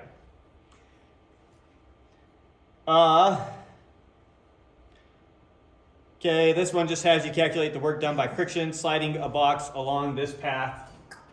Not going to bother doing that one. That one's pretty easy. Just take the force of friction times 2 and the force of friction times 1.5. This one seems more interesting. In a region of space, the force on an electron is equal to that. Now, don't get confused. That is a vector that they're giving you. So let me rewrite that vector in what I think is more clear notation. They're saying that the force acting on it, F, is equal to, in the x direction, 0, in the y direction, y is the j. Then that's some constant c times x, and then in the z direction, 0. That's what they're saying. Where c is some constant. That is x, okay. The electron moves around a square loop in the xy plane. Calculate the work done on the electron by the force F during a clockwise trip around the square. Moving a square loop. And then is this force conservative? So they gave us a picture that we're supposed to make reference to, which is this picture. What the fuck? So it starts right here, and the electron is moving this way. The force it feels in the y direction is proportional to its x coordinate. So as it moves this way, it feels a bigger and bigger force pushing it. And so it feels a force of exactly F when it's, or it feels the biggest force when it gets over here, some distance L. It's getting closer, so it feels a greater pull. So there is some force pushing on this electron. Whatever the force is, the more this way the electron is, the harder the force is. Is that what happened? Right? So maybe there's some proton located, or some wall of protons over here. And as it gets closer, or some wall of protons, I don't know how to make this make sense. It makes sense, I get it. But yeah, the more we go this way, the harder some force field is pushing on us that way. Why is it moving in a square and not a circle? Well, it's like some wire, so it's trapped in it. Okay. There could be something else causing its motion, but as it's going through that motion, it's also experiencing this particular force. It's the same way that we can talk about the force of gravity on this marker, even though there's other forces acting on it. Yeah. In particular, my hand. So something's causing the electron to go in this circle. Okay. As it's doing that, one of the forces acting on it is this force. Okay. Is this force a conservative force is what they want to know. So from this force, when the electron's right here, it's not experiencing the force at all. It's not. 'Cause it's As it goes around, it pushes on it more and more and more. Now it's feeling the max force once it gets here. All the way down this loop of the wire, it's feeling the max force. It's not independent of that. Right, it's not going to be an independent path. As it goes this way, the force it builds is less and less and less. And then as it goes from here to here, it feels no force from F. Right? So it's not conservative force. Can it be reversed is my first question. Well, this is not going to be a conservative force. They specifically said to navigate this way around it. Oh, they did? Yes. Counterclockwise, they said it makes a counterclockwise loop. Okay? So as it starts here, let's calculate the work the force does going from here to here. What's the work the force does? That's our distance. And then Our distance is L. So what's our force? Which way is our force pushing? Up. Up. What is work? Work is equal to Times the integral from your start position, in our case 0, 0, from here to here. Let's do it from here to here. We're going from 0, 0 up to L0 of our force dotted with our displacement. In that case, it's like a dx going along here, right? Yeah. That makes sense. What's the dot product? We can think about like a dx vector. What's the dot product of our dx vector and our force? This was F times X. You know what? No, that's when the force and dx are pointing in the same direction. They're at right angles to each other. Oh, so it'll be How much work do I do on a car if I'm pushing it this way, but the car is driving that way? 0. Zero. The force is pushing that way, the electron's moving that way. Oh. Zero work is done on this path. For the exact same reason, going from here to here, on that part of the path, it's zero work. And then since there is no force over here, along that path, it's also zero work. So the only portion of the path where the force is doing any work is along this portion of the path. So now let's find the work done on that portion of the path. So the work done on that portion of the path is equal to the integral from our starting point L0 to LL of F dotted with our ds, which is going to be equal to our integral L comma 0, L comma L. Our ds in this case is all in the, let's call it the y direction. So our ds in this case is going to be equal to just 0 dy 0. What's ds and dx difference? Well, ds is just going to be our generic one for whatever we want. So well, dx. So we'll talk about the ds going this way, this way, this way, this way. Oh. But the point is, ds in this case is basically dy, but it's dy as a vector, Okay. right? Anyway, just take the dot product of those two things, and what do you get? You get c times x times dy. dy. But we know what x is all along here. What is x? Z L. L.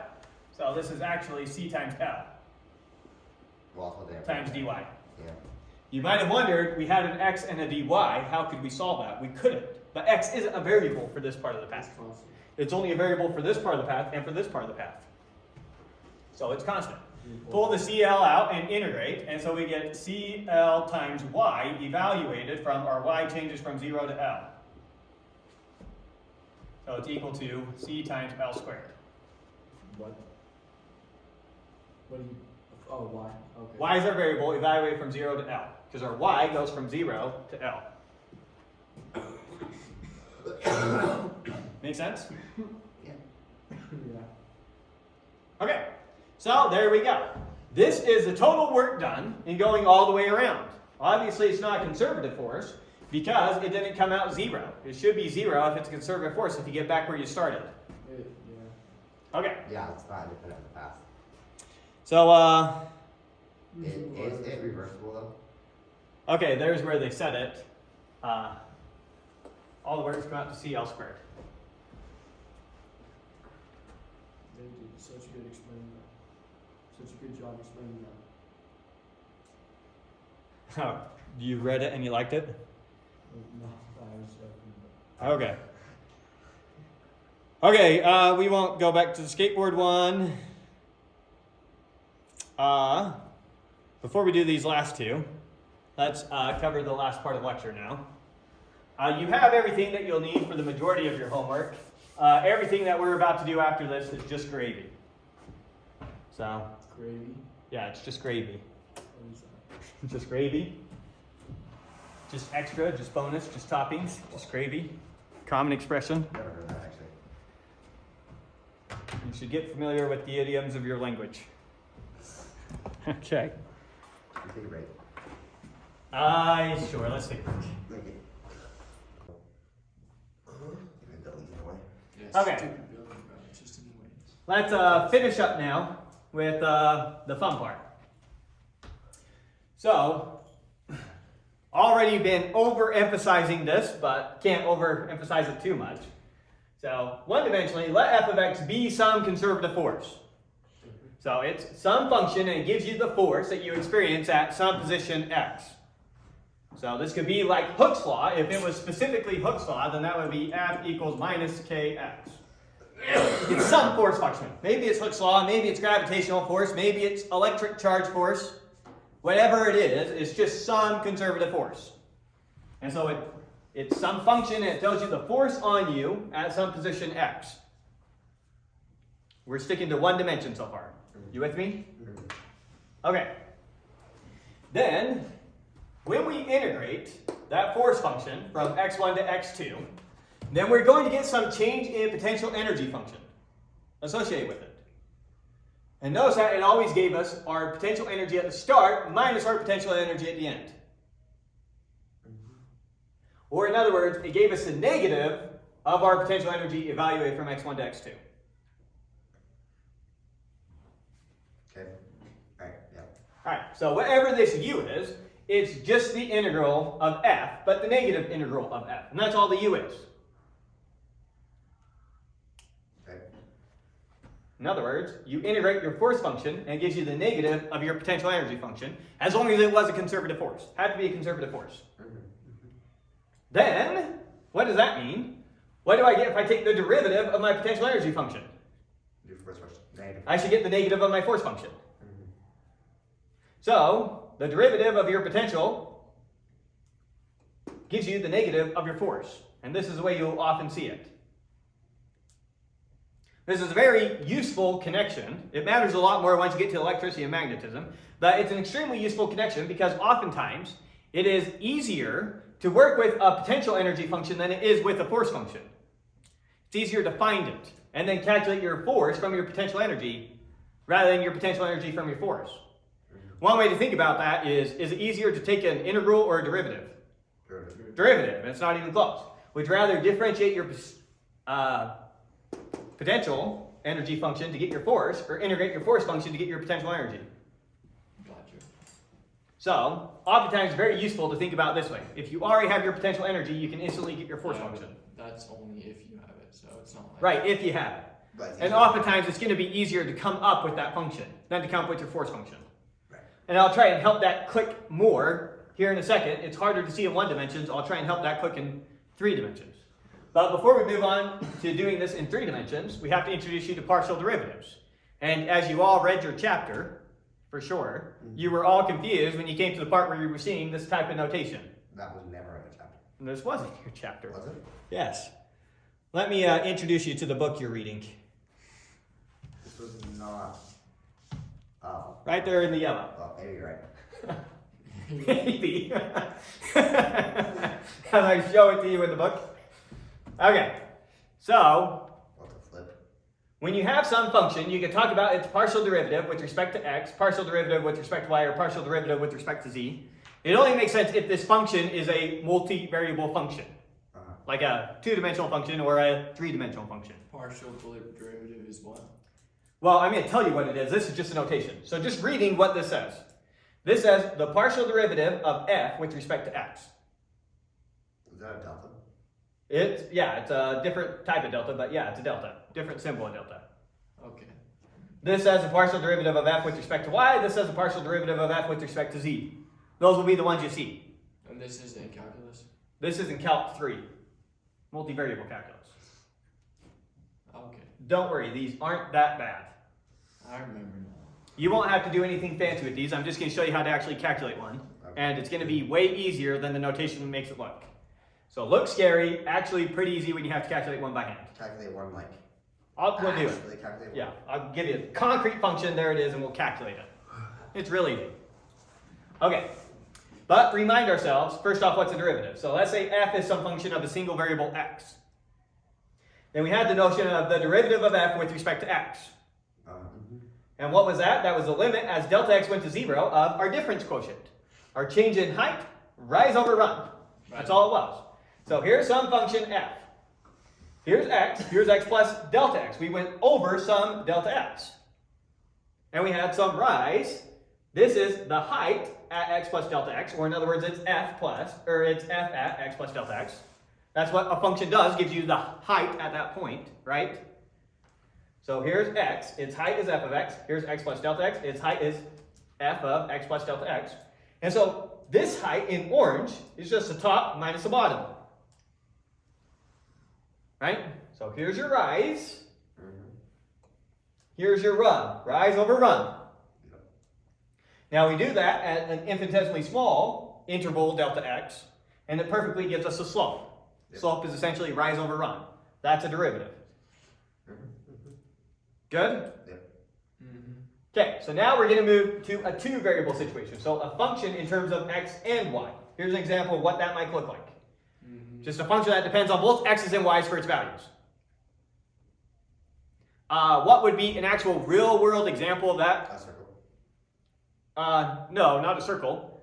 Imagine that we wanted to come up with a function for altitude. So based off of your x and y coordinates, I can find your altitude on the surface of the Earth. Oh. Or maybe we wanted to give a function that gives you the humidity at each point. Isn't that a three-dimensional? Altitude. Well, we can pretend it's relatively flat right here. Altitude is just like elevation, right? Yeah, elevation. That's one way we Like can do the it. coordinates give you that? We could think about it as a function of your x and y. For every longitude and latitude, there's one and only one altitude assigned to it. So we can express the altitude as a function of your longitude and latitude. Right? Trying to give you intuition for a function that might have three variables. Right. It takes as its input an x and a y, and it assigns some height to it. Okay. A one-dimensional function takes an x value and assigns some height to it, a y. Y value. If I gave you an x and a y, then we could assign some height to it, z. Oh. Imagine we had a thermometer in this room. Okay, set up x and y, and there's like a breeze coming through, so the temperature changes. We could plot the temperature every point in this room, and that temperature would go up and down however it went up and down. Right? Yeah. That makes Okay, sense. so think about it kind of like that. So two-dimensional case. Function now in terms of x and y, something like that. Who knows? Two-dimensional function. With me? Okay, then the partial derivative of f with respect to x is defined as the limit as delta x approaches 0 of, notice here, it's still the x plus delta x and the x here. So we changed our x position from here to here. So we changed our x position by a little bit, but we didn't change our y position. So it's like we took a small step in just the x direction. So we found the change in the height of the function when we took a small step in the x direction, divided by how small of a step we took in the x direction. Can you reset that, please? So now we've got some picture here. Here's our point x, y, right? And we're measuring the temperature at that point. Okay. I can't plot the temperature because I can't draw it three-dimensional. But it would be like right here. Okay. Now I take some small step in the x direction. So here's x plus delta x. So now we're at this point. I'm still at the same y, but I took a small step in the x direction. And my temperature changed a little bit in that direction. It got a little bit higher or a little bit lower. Yeah. So this is the change in my temperature divided by that small step. And what does that give you? Well, take the limit now as we take an arbitrarily small step. And that's what we mean by the partial derivative of f with respect to x. How our height of our function is changing when you take a small step in the x direction Height. is intuitively what that gives you. And that's for The height or the temperature. That's for a The z two-dimensional function. value? The z value in two dimensions. Temperature is z. Temperature is z, coming out of the board. Boop. I just can't plot it. So I can't draw in three I dimensions. thought you meant the actual temperature. Well, I'm saying if we were plotting the temperature in this room as an example. Oh, so the position. How would you graph the temperature of this room at every point? That'd be three-dimensional. Thermometer at each point of the. Right, but how would you graph it? Like, what's the Like picture that. you use? Like that. Well, this gives you x and y, which are the points in this room. This point is two-dimensional. So here's our floor. Now I need to plot the temperature. I need to do a height now. And so it's going to come up and down, and it's going to give me some surface. And so I need some 3D rendering thing to do it. Mm-hmm. But you could do it. You see that? You could do it with three, yeah. Yeah, with some sort of 3D rendering. So imagine that's what we're doing here. So f gives you the height, how far out of the board we are. I see what you're So you take a small step in the x direction. This is the change in the height when you take a small step in the x direction. So intuitively, this is telling you how the height of the function changes in the x direction, or the slope in the x direction. Because there's going to be a slope in the x direction, there's also going to be a slope in the y direction. And there could be a slope in a direction like that, in some weird angled direction. So it's literally calculating slope. Just looking at the x direction. So you keep the y constant, and you look at the change in the x direction. Yep. Similarly for y, you keep the x constant and you take a small step in the y direction. Okay? How does this? Oh, go ahead. Can you take a derivative of just the whole thing? Kind of. There's a notion of like a full derivative, but we're not going to do that. Isn't that? Okay. If it's not worth the conversation. I'd have to put some qualifiers on how that normally shows up, and then it's just too off track for what we're talking about, since this isn't Calc 3. But now I'm going to show you how you actually calculate one of these by hand. It's actually really simple. Since when we're doing a partial derivative with respect to x, we keep y constant, you just treat the y's like they're a constant. So what's the derivative of this if y is a constant? 2xy. What? Isn't that what a normal derivative is? Well, no, because sometimes the y depends upon x. Plus 2y cubed. If we did implicit differentiation of this, that's something else. So what's the difference between this and just taking a derivative? Take the derivative of this, but now treat y as a constant. That's all it means. So it goes out with 0. No. No. You're never going to Look, get. what is the derivative of x squared times 2? 2 is X4x. 0. What? Am I thinking of Okay, what if I put the 2 right there? Does that help? It's 4x. 4x? Okay, so that helps. You keep the 2. So in other words, it was 2 times 2x. Yeah. So an integral, you take it to 0. Which one takes the If constant? you're The derivative of a constant is 0. So The derivative of a constant times x, that's not a constant, that's 2 of your variables. yeah, so if y is a constant, y is 0. No. No. If that was a y by itself, but we have y x squareds, the same way that you had 2 x squareds over here. Yeah. Okay, so, But you do that in the derivative anyway, don't you? no. You never, a constant by itself goes to 0. There's a huge difference between a constant by itself and a constant times a variable. Yeah, I get that part, but I'm saying in a derivative, y would still be attached to x, and it would be the same thing. Right, so the 2x. derivative of this, if you treat y like a constant, is just 2xy. But That's if, it. if it wasn't a constant, then you'd have to dy. Take the derivative of that, multiply by the constant. What did we do before, going all the way back to calculus? We proved that the derivative of a constant times a function in terms of x is equal to the constant times the derivative of the function. So you can always pull the constant out and take your derivative. Pull the constant out, take your derivative, and put it back in. You're saying pull the y out? Yeah, Yeah. pull the y out, take Doesn't your that derivative, change the- put it back in. No. No, it doesn't change your derivative. Is it Math back? is always the same. Okay, you know what? Yeah, I believe it. I see it. I see what you're saying. Bring down the 2, Okay, and then now subtract 1. There you go, you did the derivative. Because y is just constant. Yeah. Okay, so there we go. What's the derivative of this? 6x. Not 6. Y is a constant, so y cubed is a constant. Oh, so we don't bring down the. So bring down the 1 and replace it with a 0. Okay, 2y so just 2y, 3. Yeah. 2y cubed. Perfect. There you go. That's how you take the partial derivative of f with respect to x. Now, when you take the partial derivative of f with respect to y, notice you keep x a constant. Okay. I kind So- of feels like cheating a little bit to keep y constant. So now it's just x squared, because y's our only variable, plus 6xy squared. Bring down the 3, make it a 2. So you just took. That's the all y there is out. to it. You took the y derivative. I took the derivative with respect to y, treating x like a constant. So you just do both ways. Is what you're saying. Depends on which one you want. If you want the partial derivative of f with respect to y, treat y like the variable and nothing I didn't else. see that. Okay. If so you want with now- respect to x, treat x like the variable and nothing else. How do we know that we're allowed to treat these things as constants and then I won't get in the way of our stuff? Well, I tried to give you intuition for it from the definition here. The x, or the y here was kept constant, and then the x here was kept constant. I can't give you all the calc 3 in 5 minutes. So I just need to teach you how to calculate it by hand and try to give you some intuition for y. That's how you calculate it by hand. I see. Good. Okay, so doing the best I can with what we got. Are there any rules to these? I guess these just follow the same. Yeah, steps. follow the same rules as derivatives, just treat the other variables like constants. Are there any new rules or anything? Yeah, just- Yeah, but doesn't matter. Okay. Not for you. Okay.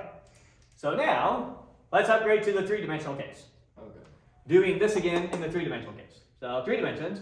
Let f now, it's going to be some vector function, right? And let's say it's a conservative force. Then the force in the x direction is just a partial derivative of u with respect to x, but make it negative. Yeah. So rather than at this, here's what we said in the one-dimensional case. Now it's this for the x component of your force. Or like the other. Oh, For the y component of your force, and for the z component of your force. In other words, you can always find your force vector by taking the partial derivative of u with respect to x, make it negative, partial derivative of u with respect to y, make it negative, partial derivative of u with respect to z, make it negative. if you have the gravitational U force. Use any potential energy function. Potential. Okay. It's the potential energy function for whatever that force is. If that force happens to be gravity, then this is gravitational potential energy. If that force happens to be a spring, then it's spring potential energy. If the force we're talking about is Coulomb's law for how protons and electrons interact with each other, the electromagnetic force, then it's that one. So it doesn't matter as long as it's conservative force. This is always forever the case. Why do we have to use partial derivatives here? Because we were using like actual derivatives before. Well, no, we didn't use. This is the first time we were doing that. Well, I mean, like when we did this theorem before, like, somewhere over there, we were using like dx, dy, dz. We did the dot product of f with another vector to now get us to a number, and we were just integrating a number. So this is why, now giving you more intuition, what's easier to work with, a vector function or a function like u that just uses real numbers? Because u now is just going to be a function u in terms of x, y, z. It's going to be something like this. So a vector function is way easier to work with. No, vector functions are way harder to work with. Why? Because it's a function and a function and a function. And you're working with three functions at the same time when you're working with a vector function. I'm saying because user. Where u is just one function. Three variables, but just one function. It's just blah, blah, blah, blah, blah, like this. Okay. Wait, you're saying. Let me make up a force function. Here's what our force function could potentially be. It could be something. This isn't going to come out conservative because you have to be careful coming up with the circle one. But just give you an example of what a force function could be. It could be that in the x direction, it turns out our force changes by 2x squared times y. It could be that in the y direction, our force changes by z cubed. And it could be in the z direction that our force changes by negative x squared times the natural log of y. Something like that. It's like three different functions that you have to keep track of simultaneously. Your potential energy function is always just one. Potentially multiple variables showing up, but just like one function you have to track. It's not a vector function. When we went back to taking the derivative of a vector, we never used partial derivatives. We never took the derivative of a vector. You didn't? Oh, sorry. No, yes. We took the derivative with respect to time. And that's where the x, y, and z were parametric equations. Equations ultimately in terms of time. And that's why I said there kind of are different rules when you want to take the derivative now with respect to some other parameter like time. We did not take the derivative with respect to x. We said here's our position vector, which was equal to x, y, and z. And then we took the derivative of that with respect to time, where this was a function in terms of time, this was a function in terms of time, this was a function in terms of So time. we didn't have to use partial derivatives for that. No, for that you did not have to use partial derivatives. But now if I say I want to take the derivative of the sig with respect to x, that's a different thing, because how does y depend on x? Before we knew how they all depended on time. X was a function in terms of time, y was a function in terms of time, z was a function in terms of time, and so it was all really in terms of one variable. Here, now it's in terms of whatever weird variables. Three variables. I see. Okay, so it was different. So, very different. You did not do this before. But, so vector equations, messier to work with. Potential equations, since they're not vectors, way easier to work with. And so you would rather than taking a vector equation and integrating it to get your potential function, you'd way rather have your potential function and differentiate it 3 times to get your vector equation. Way easier.